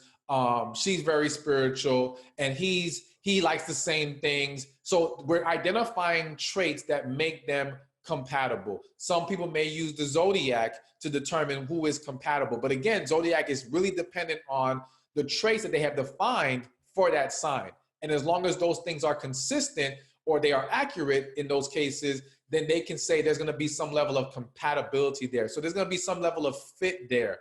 All right. Chemistry is when two people know how to get along and flow with each other, work with each other. So chemistry doesn't necessarily require compatibility, all right? Because again, think about at work. We can go through team building exercises and build chemistry with our work associates, all right? But we don't have to like them. We don't have to have the same interests as them. Nothing else has to be in alignment, but we can learn how to work together and build and create something and make progress and be successful. So chemistry is very independent of that. But again, it's more so learning how to work with each other, flow with each other, get along with each other, coexist together, so to speak. But again, it's very fluid. It can come, it can go. All right. You can build chemistry, you can destroy chemistry. Connection is, again, with connection, you will have chemistry. But funny enough, with connection, you may not have what people perceive as compatibility. So you can have two individuals who you would never think are a match for each other, but yet they are feeling this amazing connection with each other. Unexplainable. They never would have thought it would be this person, but it's there. All right. But again, you will have chemistry within connection. Connection doesn't come or go. It's either there or it's not. You cannot create it. You cannot destroy it. You can run from it. You can try to reject it. You can pile a bunch of trash on top of it, toxic energy, but it's still there. And it kind of goes back to, we talked about this before, where you're the one that put me on I forgot how you say it, the red string Chinese. Yes, the red string. I still got it on. Exactly. And so no matter where you go in the world, no matter what you do, you'll feel connection. Exactly. And that's why people with connection could fall apart tomorrow, meet back up 10 years later, and it's like they never stopped talking. The connection is always there.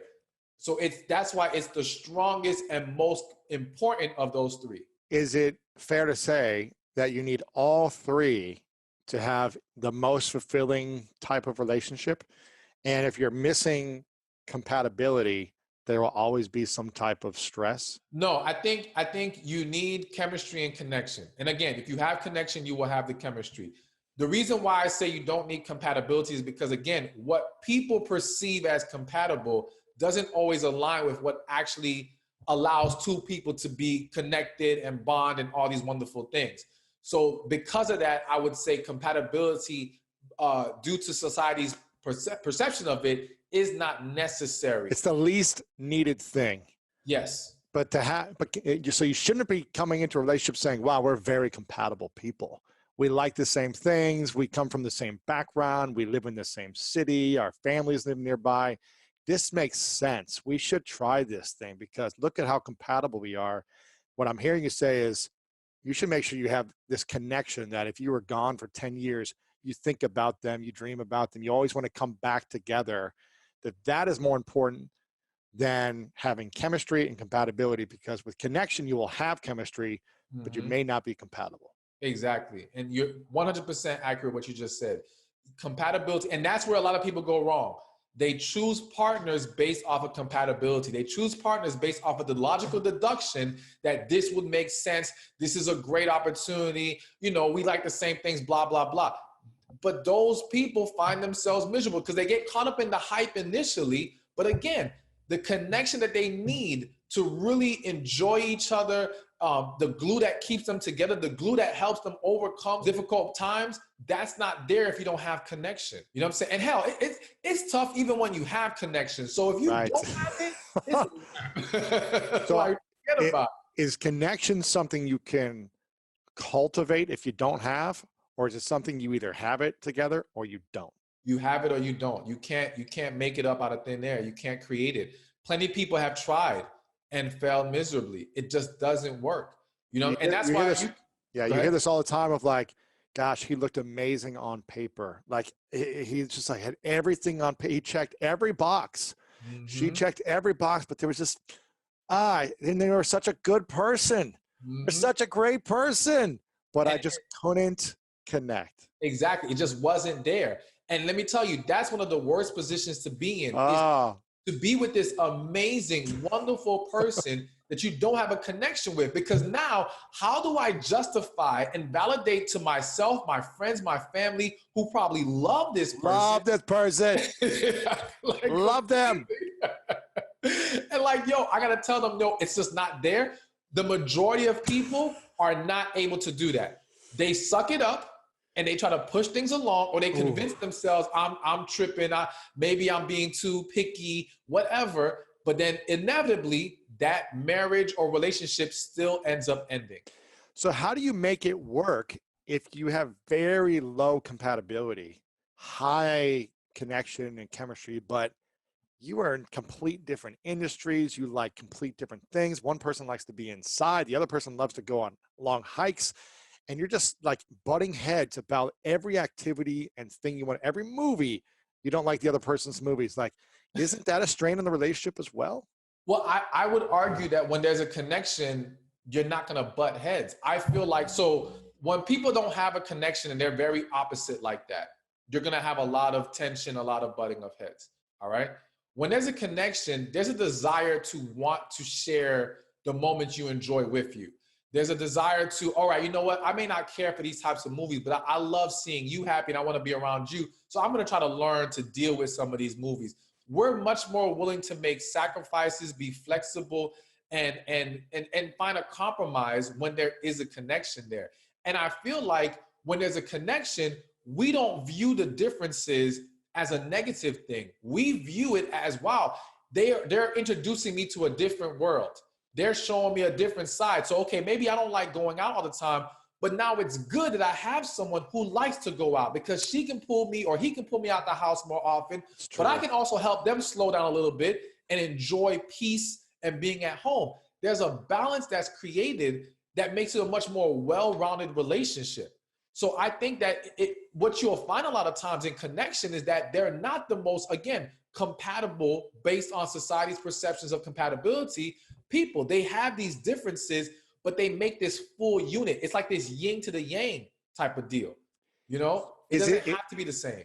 Is it possible to find someone with extreme connection, extreme chemistry, and 80% compatibility, where it's like, wow, we like so many of the same things as well? Or are we just more attracted to kind of the opposite attract type of mentality, yin and yang type of balance? I think it is possible to have a strong level of compatibility, but if I'm honest, I do think there is some kind of balance that occurs within relationships with people who have connection. It's not completely down the line, we're just on the same page or like everything the same. I think there is a difference. And I think it kind of goes back to the fact that in nature, there's this polarity that has to occur. It's the same reason why masculine is drawn to feminine, feminine drawn to masculine. You don't find a masculine person wanting another masculine person.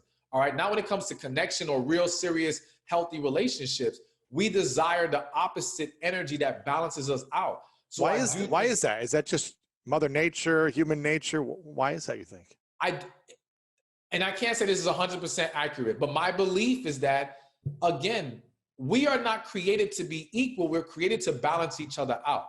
We're created to come together and have this full unit. Why do my strengths need to be your strengths? How do we become better? If I am a business and I'm going to acquire another company and merge with them, I'm not going to pick the company that does everything the same thing that I do as good. I'm going to pick the company who has a product or a service that's different than mine, or that can enhance mine. And we come together and we're like Voltron and we become stronger together. So in having our differences, we are able to create a stronger whole unit rather than being the exact same. Yeah, I think there was a couple of years ago, Tyson Meat, the meat company, which is a big meat company, chicken and beef and all this stuff.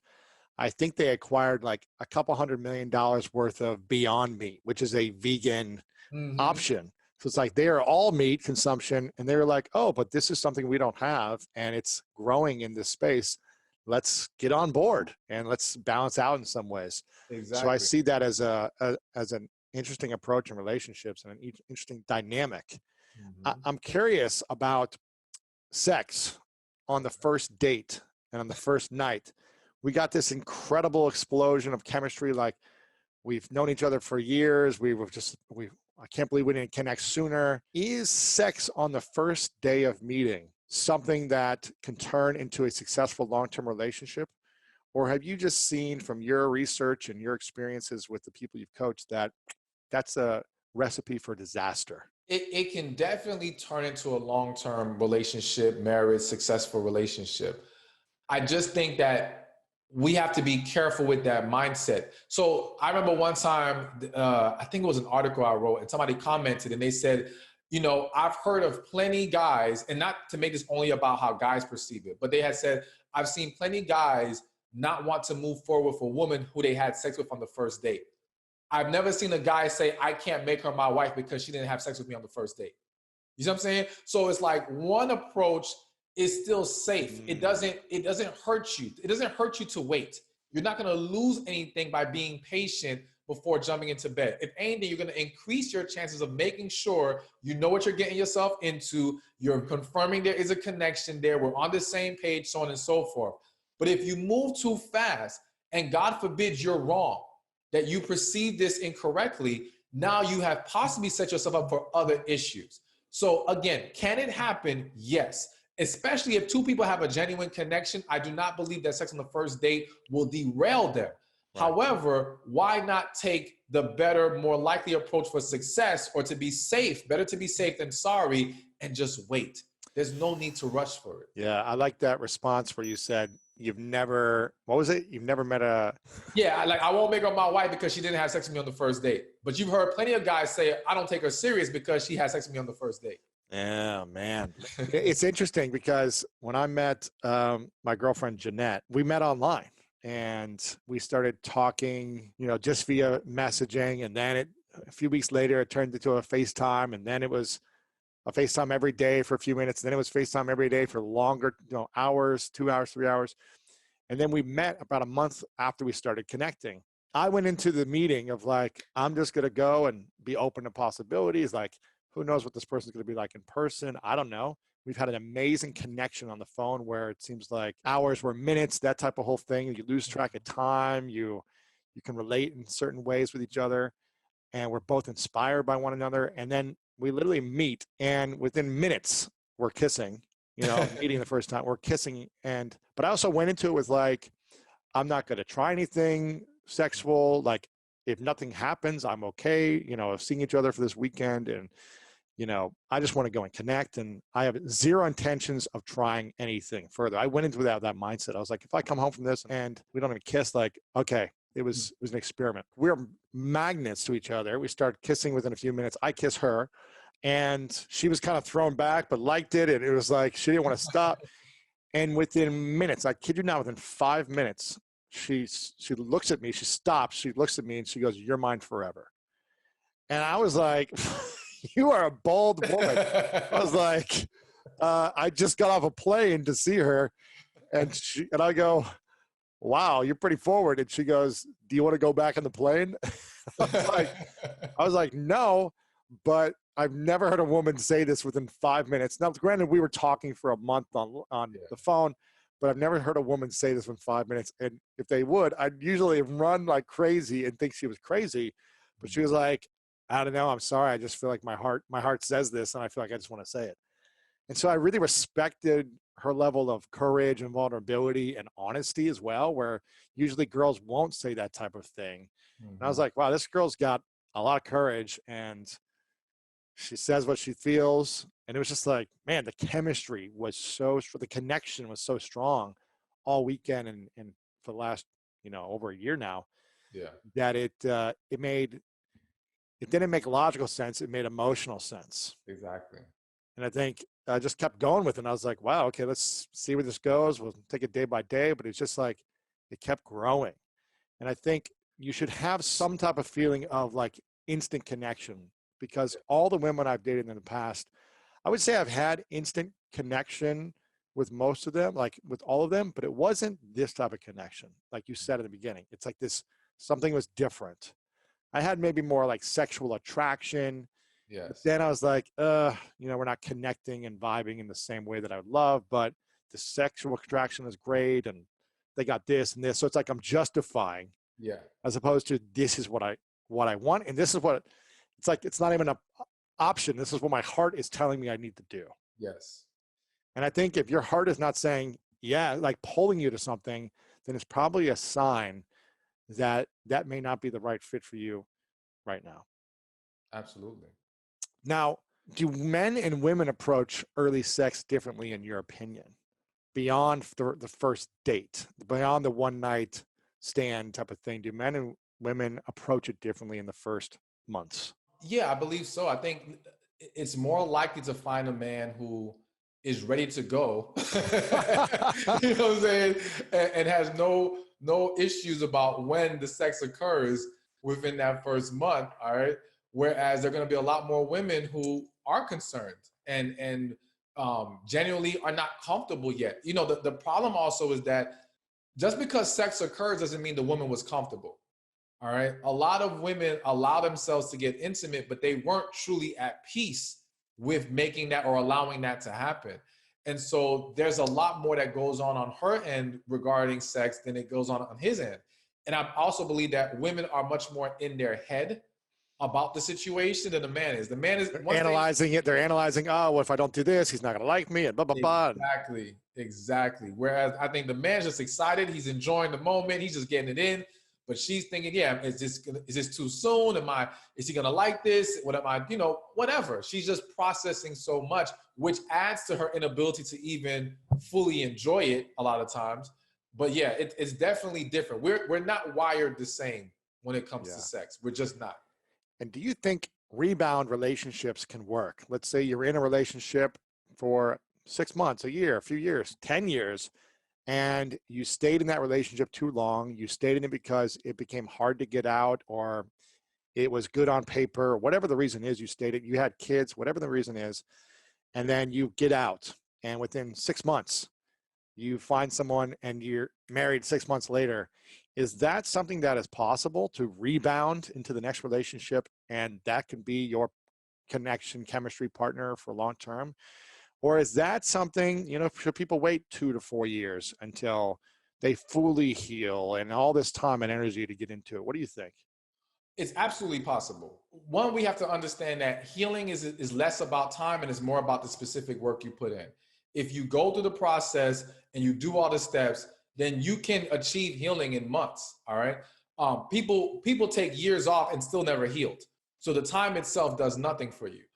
With that said, the key is, has this new person genuinely surpassed how you felt about anyone else?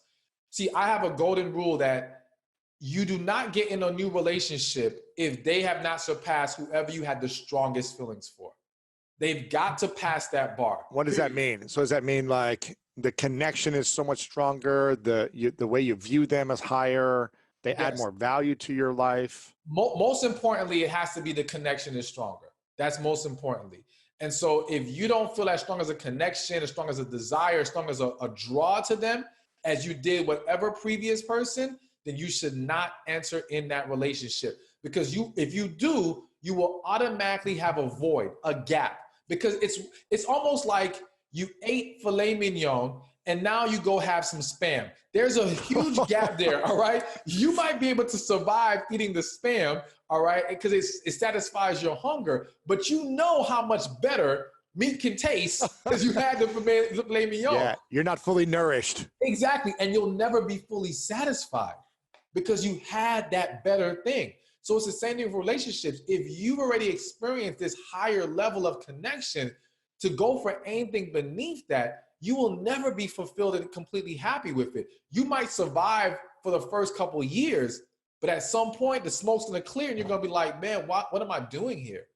Is this applied to any previous relationships, chemistry and connection, or the previous one?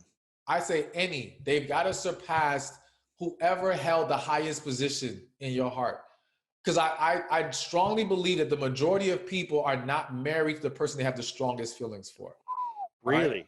Yes. And an even better test is ask yourself this. If you get with this new person and that person that you've had stronger feelings for comes back into your life, will you be okay?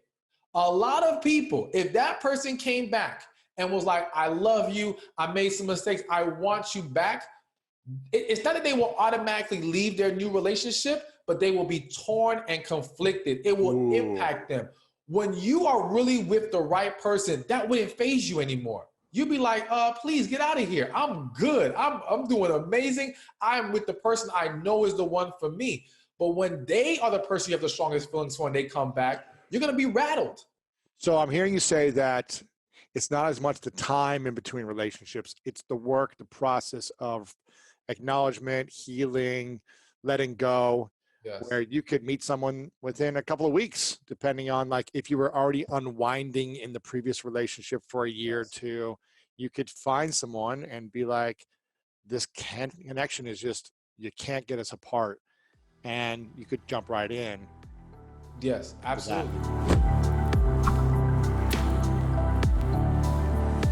Can self-love ever be a bad thing in relationships, or too much self-love in a relationship?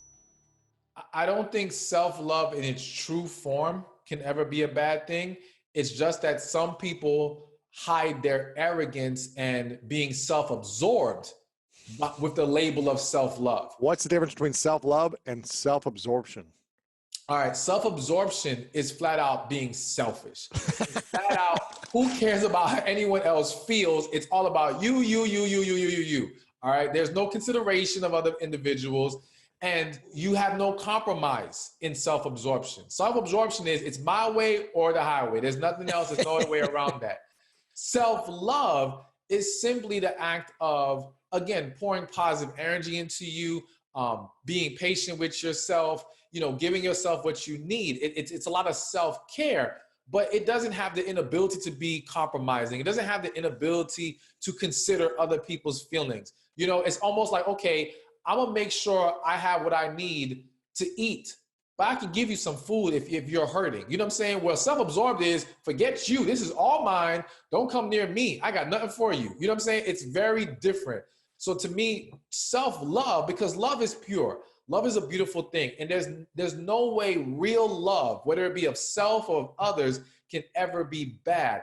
But too many people use the label of love to disguise other toxic energies, behaviors, and perceptions. If someone is feeling down and out and they can't get out of a funk and they've followed the process of a lot of bad habits and decisions and thoughts and words and all these things that have kept them down, what are 5 of the most common self-love practices that you've seen or you've coached with women that you've seen elevate their relationship with themselves, increase their self-worth, and get back on track? What are those 5 key kind of self-love practices? All right. So let me just say in advance that some of these might be surprising to some people, but they really make a difference in self-love and getting yourself back on track. So number 1 is actually eating right. I remember I went to a counselor when I was back in my college days. And I remember the counselor telling me, listen, whenever you're going through something, the worst thing you could do is start to eat bad. That ice cream tastes so good, but then makes you feel so bad for the next 24 hours. Exactly. Because now if you're already depressed, bummed out, okay, for that moment that you're eating it, you may feel a little bit better. But the impact that the sugar is going to have on you, that crash you're going to feel, the way it weighs you down, makes you more sluggish, you're only compounding the issue, all right? So it's okay if you have a moment of eating whatever, but what your consistent diet needs to be is much healthier, because that will give you more energy. It will affect your mood. It affects your hormone levels. These things are important. So being mindful of your eating habits and your overall diet is extremely important when it comes to self-love and breaking out of that funk. That's number 1. I love that one. Number 2 is getting some damn sleep. All right. I was just going to say that. It's got to be sleep. That's really what I mean. So many people are sleep deprived. And you know how hard it is to be positive and productive when you're tired and cranky? It's almost impossible. Exactly. So getting a good night's rest, and that's the key. It's not just going to sleep, it's getting quality sleep. So you want to try to turn off electronics like 30 minutes before you go to bed. You want to set an ambiance in your room that makes it more peaceful and easier for you to rest. You really want to clear your mind. You don't want to be stressing while you're sleeping, because that happens. All right. You got a million things running through your mind. You never really had peace even in your sleep. So learning how to unwind properly before bed, having a set sleep schedule so you can get consistent hours of sleep, days on, days out, or whatever. This is going to be very important in helping you with your self-love and improving, your overall quality of life, to be honest with you. Okay. Number 3. Number 3 is creating boundaries in your life. So the problem a lot of times when we start to get down and out is that there are no boundaries, whether it be maybe with your kids, friends and family. So for example, let's say you're the person who's always helping everyone else. Now you're in this funk and you don't have anyone to turn to, but because you've established no boundaries, people keep trying to come to you and pull from you. And they don't stop to say, are you okay? Because they're used to you having it all together. They think you're always fine. So all they keep doing is taking. And if you don't set the boundary that says, listen, I'm not in a good place right now. I can't help you right now. I love you. You know I'm always there for you. But right now, I need time for me. You've got to set that boundary. And again, I don't care if it's kids, family, hell, sometimes even your own partner. Letting your partner know, hey, you know what? Just give me a day to get myself together. I got to process this. It's nothing about you. Just trust me. Let me do what I need to do.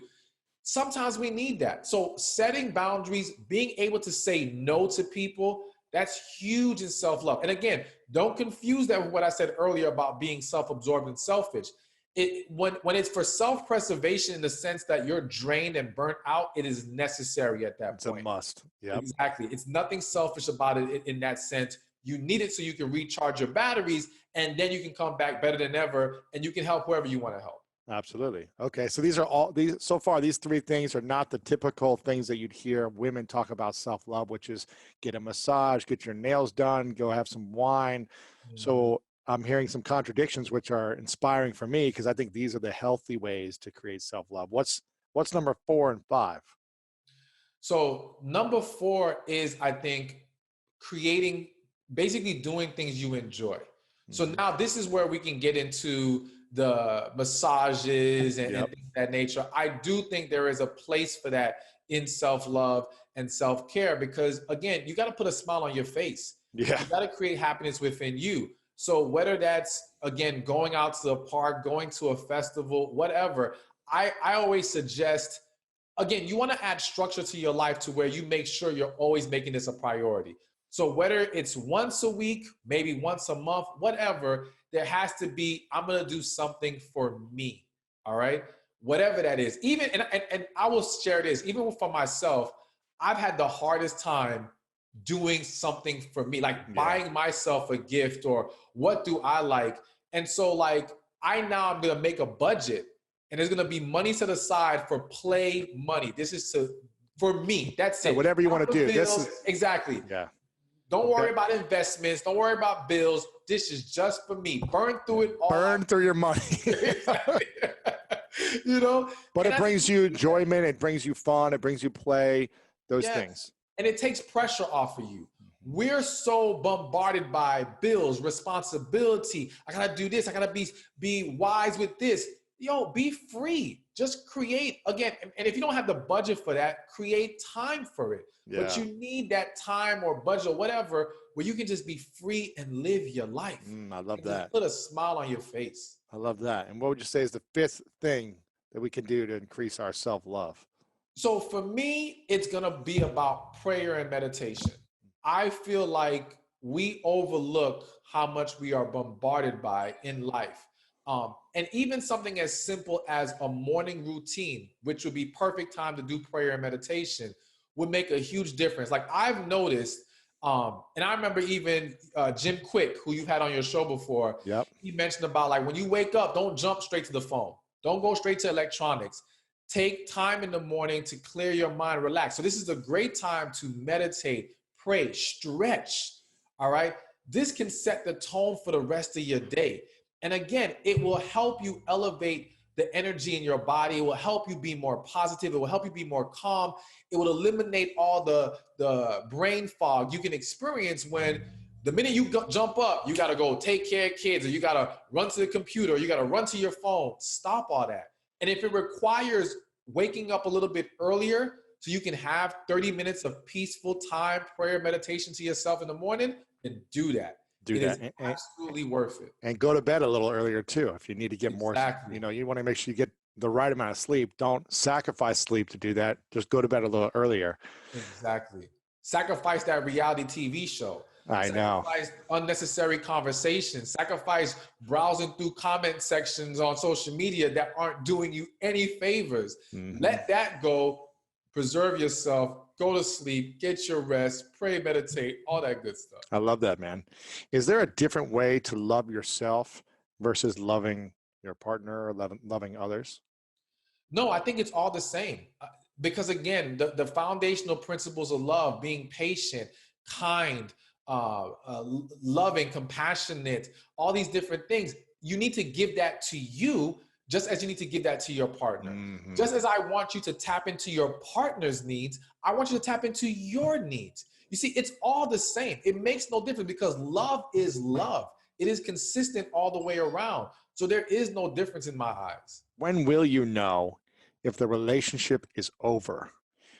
Even if you have this incredible connection or chemistry, but for whatever reason, you guys it's too much arguments, it's too much hurt, it's too much pain. When should you know that it's over? When one or both parties isn't willing to do the work necessary to fix it. So if we come to the table and discuss the issues and this person wants to be dismissive, deflect, and does not want to accept what needs to be done, relationship over. It doesn't mean things can't work out later, but there's no point in pushing through right now if that person is not willing to work with you. that doesn't make any sense. Or if you're not willing to put in the necessary work. So if we come to the table and say, we need to both go to therapy if we're going to make this work, and one or both of us is against it, then why are we still trying to have a relationship? Nothing's going to work here. We're going to drag this along, add more damage to the relationship, add more damage to ourselves, and we're still going to inevitably end in disaster. Better to cut the cord now.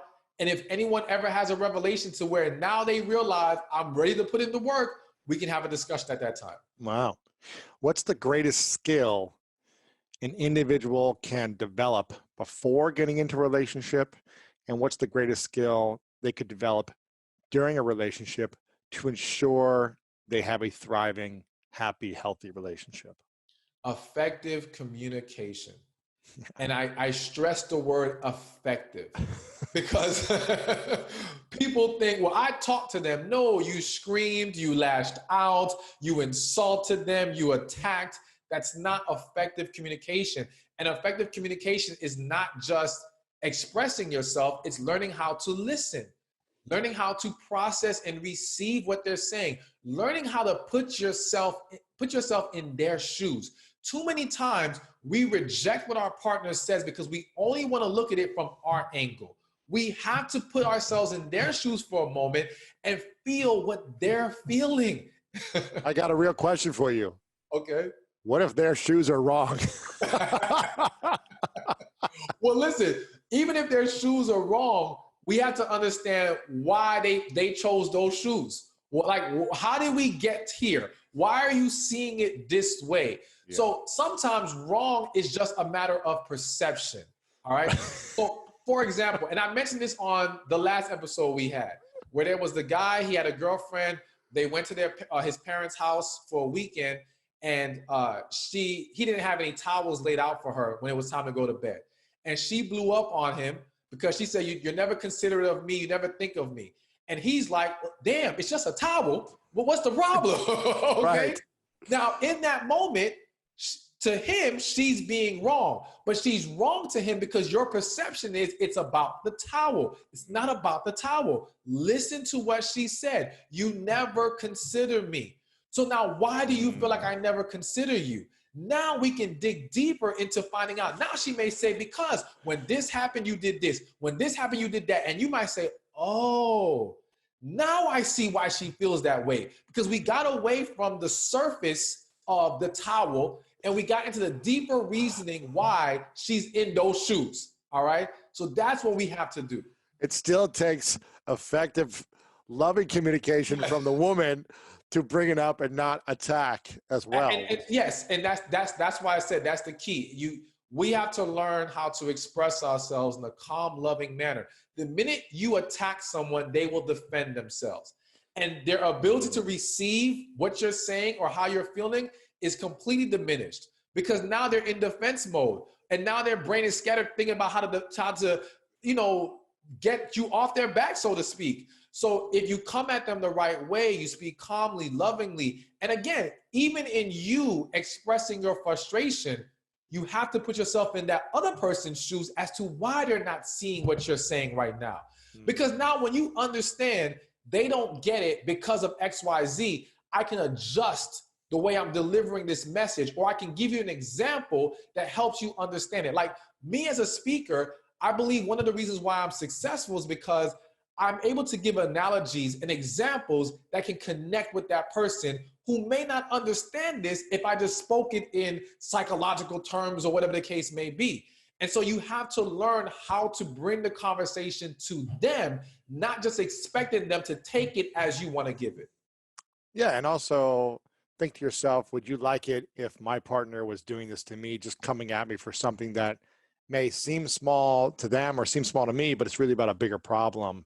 Exactly. So don't come at someone unless you want them to come at you in the same way, and you'll be fine with it. Absolutely. Are these principles in romantic partnerships, can you apply some of these same principles in family member relationships, friends, colleagues, business relationships, or do different relationships need to be treated differently? No, it's all the same. The difference between romantic relationship and the other relationships is that one, we're physically attracted to each other. All right. Physical attraction is like the main ingredient that takes us from being friends to wanting to be lovers. But the core principles are the same with communication, expressing yourself in a loving, positive manner, putting yourself in their shoes. All of that stuff is the same. Even in business, if you want to build better business relationships, you got to learn how to listen, effectively communicate. It's no different. Be patient with them. Now, yes, the other difference between romantic relationship and the other ones is that we are fully committed to this person that we're with. Like, I don't have to deal with my family member if I don't want to. I don't have to deal with this friend if I don't want to. But if you're my partner, I have to deal with you. So it's even more important for us to learn how to better engage with each other and get along better and communicate better and all these different things. Where, yes, that level of priority may not be on those other relationships, but the core principles are pretty much the exact same.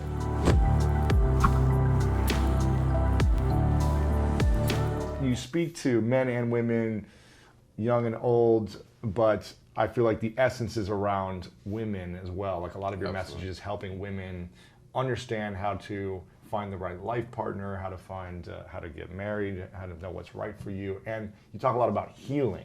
Yes. And why is healing in your mind so important in terms of building strong relationships? It's important because it's the number one thing holding people back from having healthier relationships. It's the issue that so many people are facing, but they sweep under the rug. We've all been through stuff. We've all been damaged. We've all been disappointed and hurt, but we have not properly processed those things. And then we take those negative experiences and we project them onto people. We project them onto our future. We project them onto our self-esteem and self-worth, and we throw everything out of whack. And now we can't even embrace or set ourselves up for that great relationship because we're still holding on to the bad one that we experienced before. So it completely gets in the way of people seeing progress in their life. So to me, it's like, okay, we can give you all these tools and tips on how to date and how to navigate through this relationship world. Online dating stuff. And this exactly. And it's all useful, but if you don't heal, you're going to end up in a bad spot.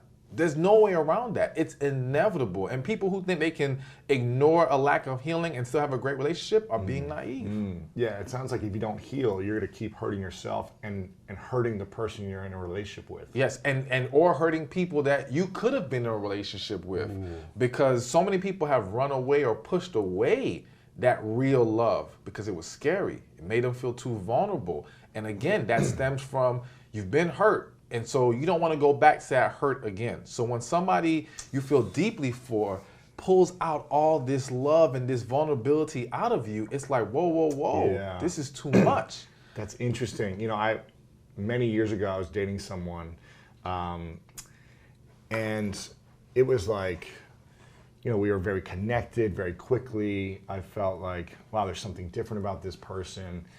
And after months, she started sabotaging things. Like, we would be having like the most incredible nights, like everything was going great, and then all of a sudden she would just get mad at me over nothing, right? Which seemed like nothing. I was like, what did I say or didn't say? Like, well, I thought we were having fun here. And then the whole night, the next 24 hours would be ruined because she would be upset about something, but wouldn't tell me. And I was like, what is going on? She was not the right fit for me in the long run, and we broke up eventually. But at one point, she said to me, she goes, I didn't think I'd find you. Like, I didn't think I'd find you now at this age of my life. I thought I'd find you like in my 30s. She was like in her young 20s, right? She's like, I thought I'd like have my fun in my 20s, and then the version of you, the idea of you would come at like 30 or something when she was ready. And she was holding on to so much baggage and like hurt from previous relationships, but she wasn't healing from it at the time. Exactly. She was just kind of like sabotaging and like pushing away like the vulnerability that we were creating. Like we were having so much connection and vulnerability, but she was just like, I'm scared, you know? Exactly. It's crazy. Because she lost emotional control with you, and that's a scary place to be in. And so the only thing she can do at that point is look for something to be wrong to validate walking away. Because if she can't find something wrong, how can she say, I can't do this, I don't want to be here anymore?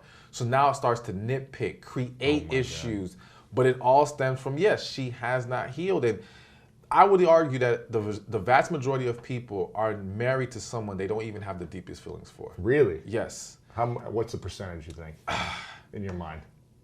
If I had to throw out a number, I'm going to say 60%. 60%. Yeah, 60%. 60% I'm just going to throw out there. And it could be a lot higher. I feel like 60% of people don't love, what did you say? They're not married to the person they have the deepest feelings for. All right? The person they have the deepest feelings for, that situation somehow went left, people run. Like in your situation, in her mind, you were too good to be true. Yeah. This was not real. Yeah. And she could not believe that she was experiencing this at this time of her life. And to be honest with you, she wouldn't have been ready at 30 either. Right. Because at 30, she still wouldn't have healed. You would have came along and she'd been like, what is going on here? Yeah.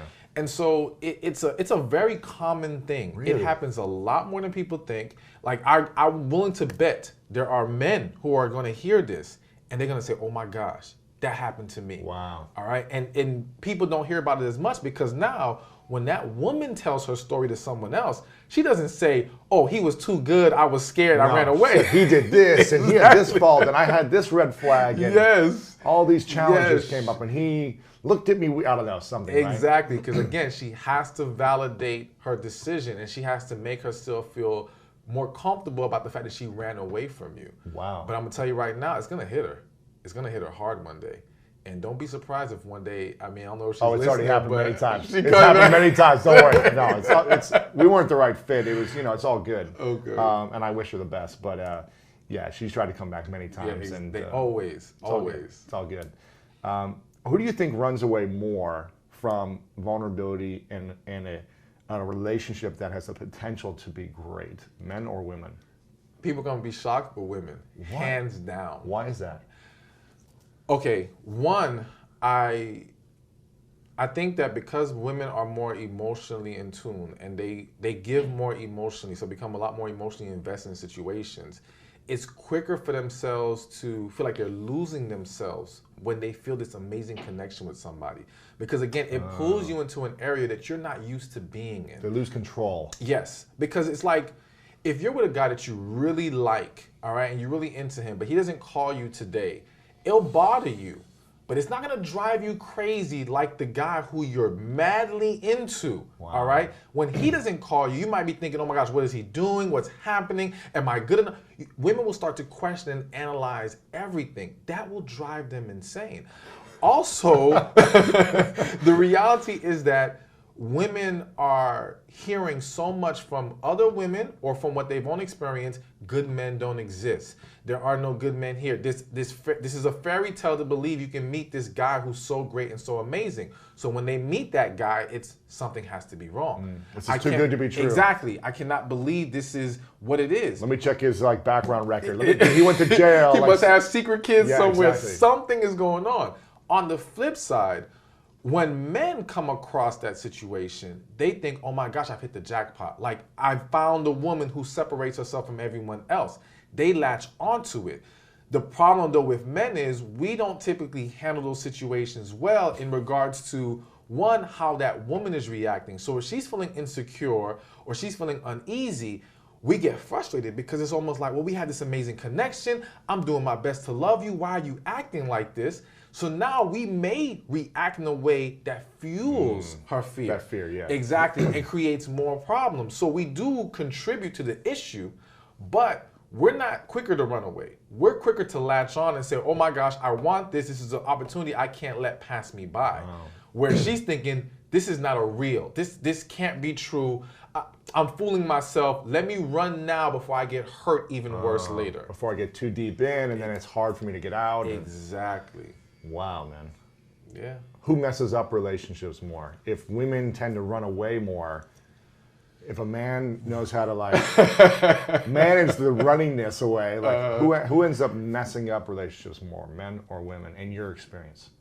That one's hard to say. I'm gonna lean towards men, and only because I feel like men aren't as in tune into what we're doing wrong in the moment.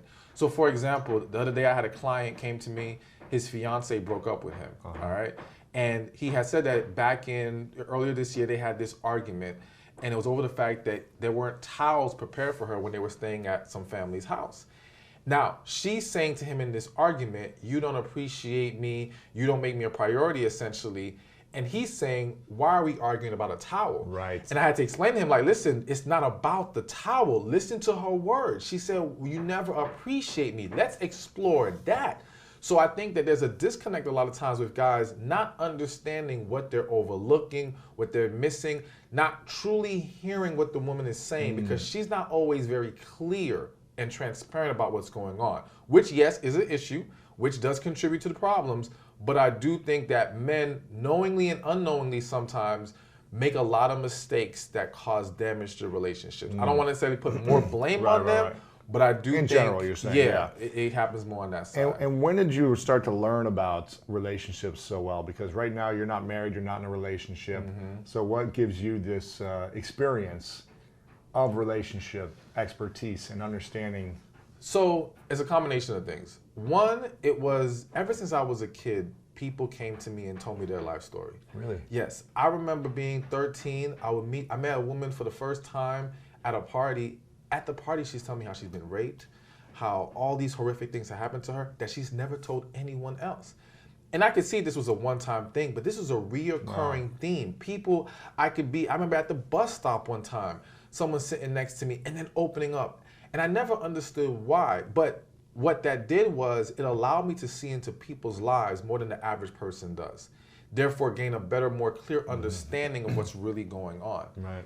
But what really, I think, bust the doors wide open was when I went abstinent.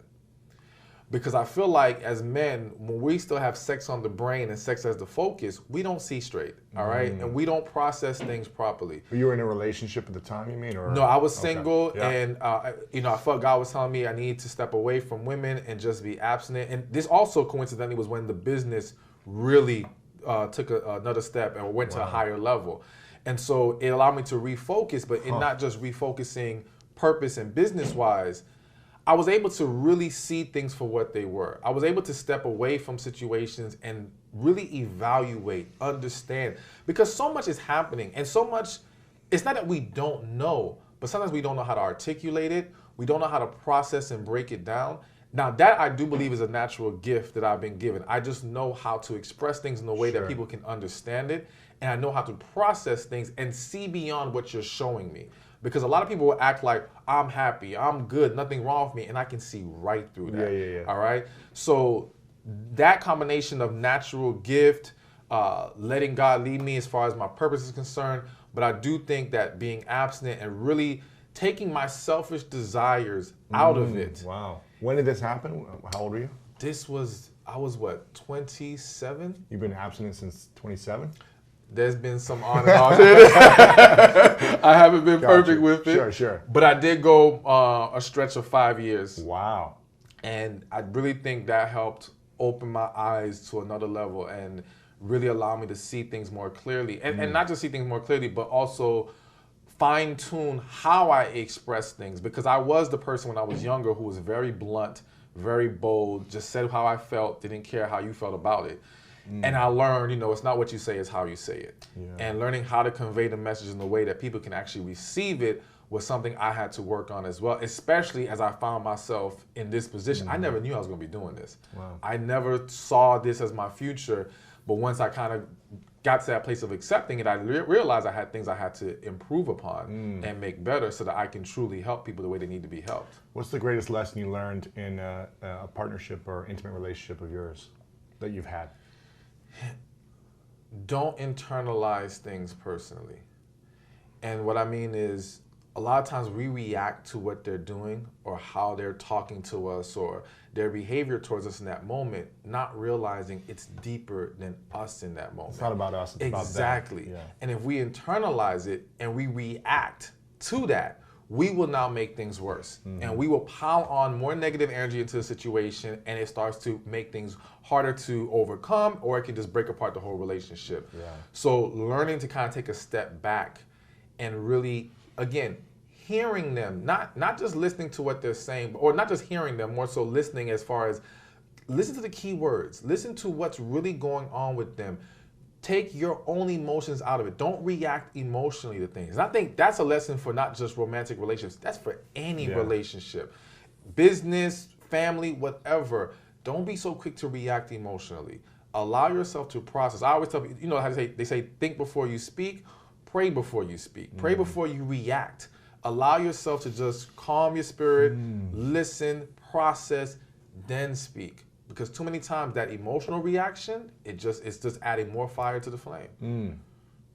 What should be the key things people are looking for in any partner to thrive and maintain a relationship long-term in today's society? The first thing that came to mind is connection, all right? I am a firm believer that you can't have an amazing relationship, at least long-term, without connection. A lot of people get by on that initial hype, all right? That initial excitement. Oh, they're so wonderful. Their resume is so great, blah, blah, blah. Okay, that's cool, but that's not gonna sustain you. Is there something deeper there? Can you two truly be each other, be yourselves with each other? Open up, share your inner thoughts, be emotionally naked with this person. If you can, and you still enjoy their presence, enjoy speaking to them, you feel good when they're around you. Okay, we got something we can work with here. Even if everything's not in perfect alignment, we have the foundation to now grow the relationship. But without that, it's just fluff. Is connection something that's created, or is it just, does it only happen between certain people? It only happens between certain people. Really? It's either there or it's not. And you should know it in the first few minutes, or is it maybe it takes... I won't say you'll know it in the first few minutes. I think it can vary. I think it depends on how spiritually in tuned you are, or how emotionally grounded you are. If you're in a very emotionally healthy place, I do think you're gonna recognize it very quickly, all right? But a lot of times, you pick up on it, but you're scared to embrace it. You're still rationalizing what's going on here. And we've been programmed to believe it all takes time.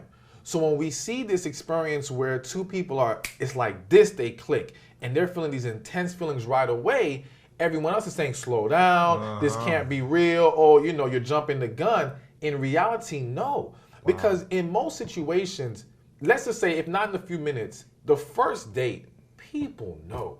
People know, like, there's potential here or there's not, or this one could be the one or they're not.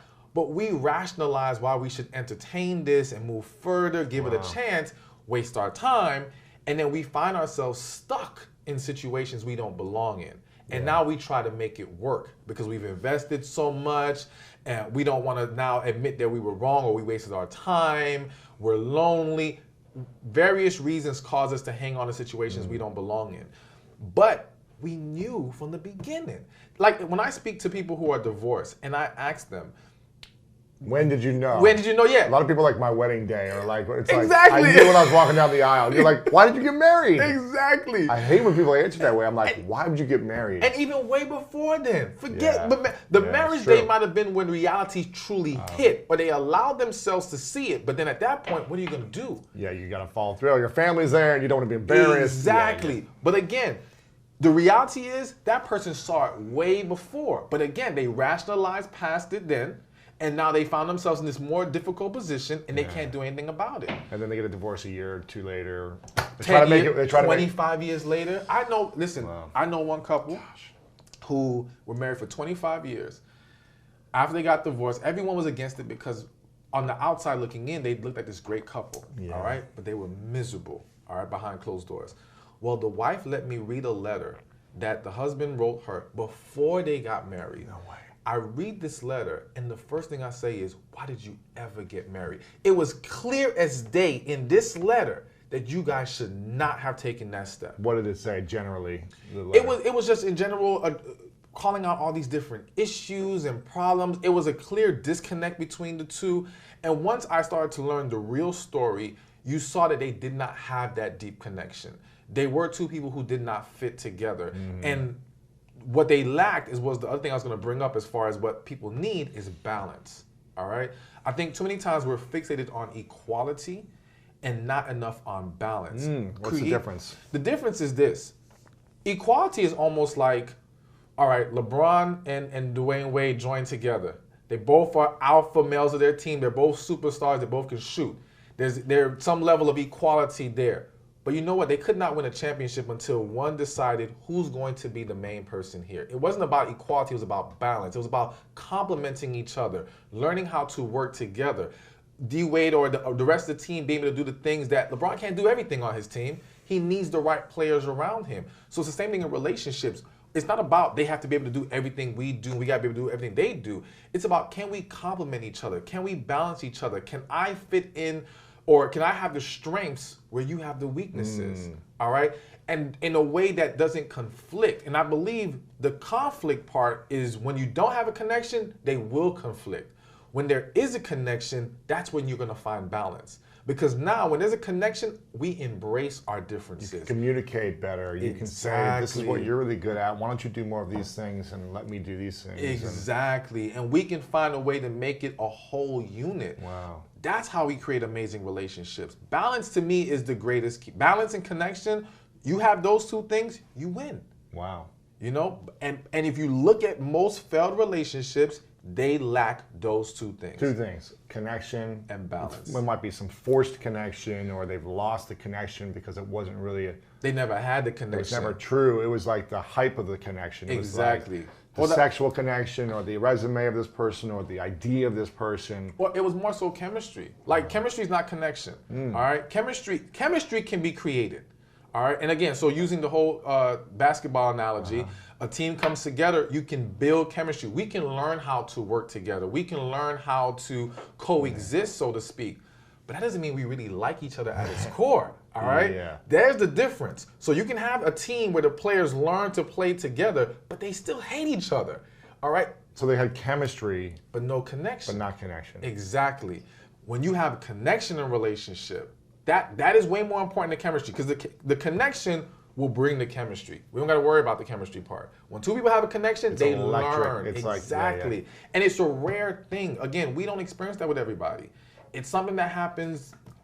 It's rare to find someone who can say they've had that deep, genuine connection more than 2 times in their life. If even twice. All right? It's usually once, to be honest with you. Wow. But I'm going to give it 2 times. And yes, there are going to be some people out there that say, well, there's billions of people in this world. It's not about, yes, is it technically possible? Maybe so, but you're not going to come across billions of people in the world. You're only going to come across a certain amount of individuals. And in that group of people, yes, you're only going to find that connection maybe once or twice. And once you get there, like once somebody sets the bar that high in your life, it is very hard to go. Yeah, you have to refine that. Exactly. You're not going to feel comfortable anymore going beneath that. If you do, you're going to find yourself not at peace and very miserable in your relationship. Wow. Connection, balance. Is there anything else, or is those really the main 2 things, and then everything else is figure out?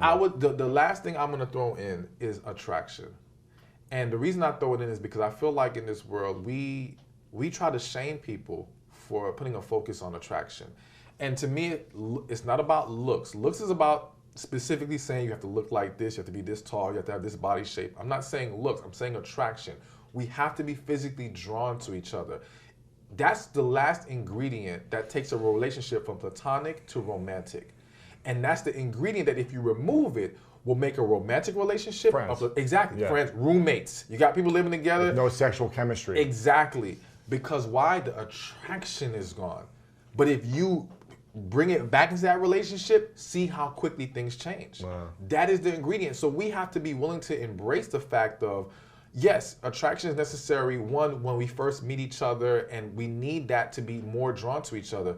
But then to maintain and sustain that great relationship, we can't make excuses for letting ourselves go. And understand there's a difference between aging and letting yourself go. A lot of people are letting themselves go, making excuses for it. I understand life hits us. It's tougher as we get older, yes, but you got to work to maintain attraction in your relationship. You let that go to the wayside. Become friends. Exactly. And if you want to learn more about mastering relationships, then make sure to check out this video right here. The more you do not tell her the truth about how you're feeling, either she's going to cry now, she's going to cry later. And when she cries later, you've inflicted more pain. I believe as a man, we're going to be one of 2 men that heal pain or inflict pain. Wow.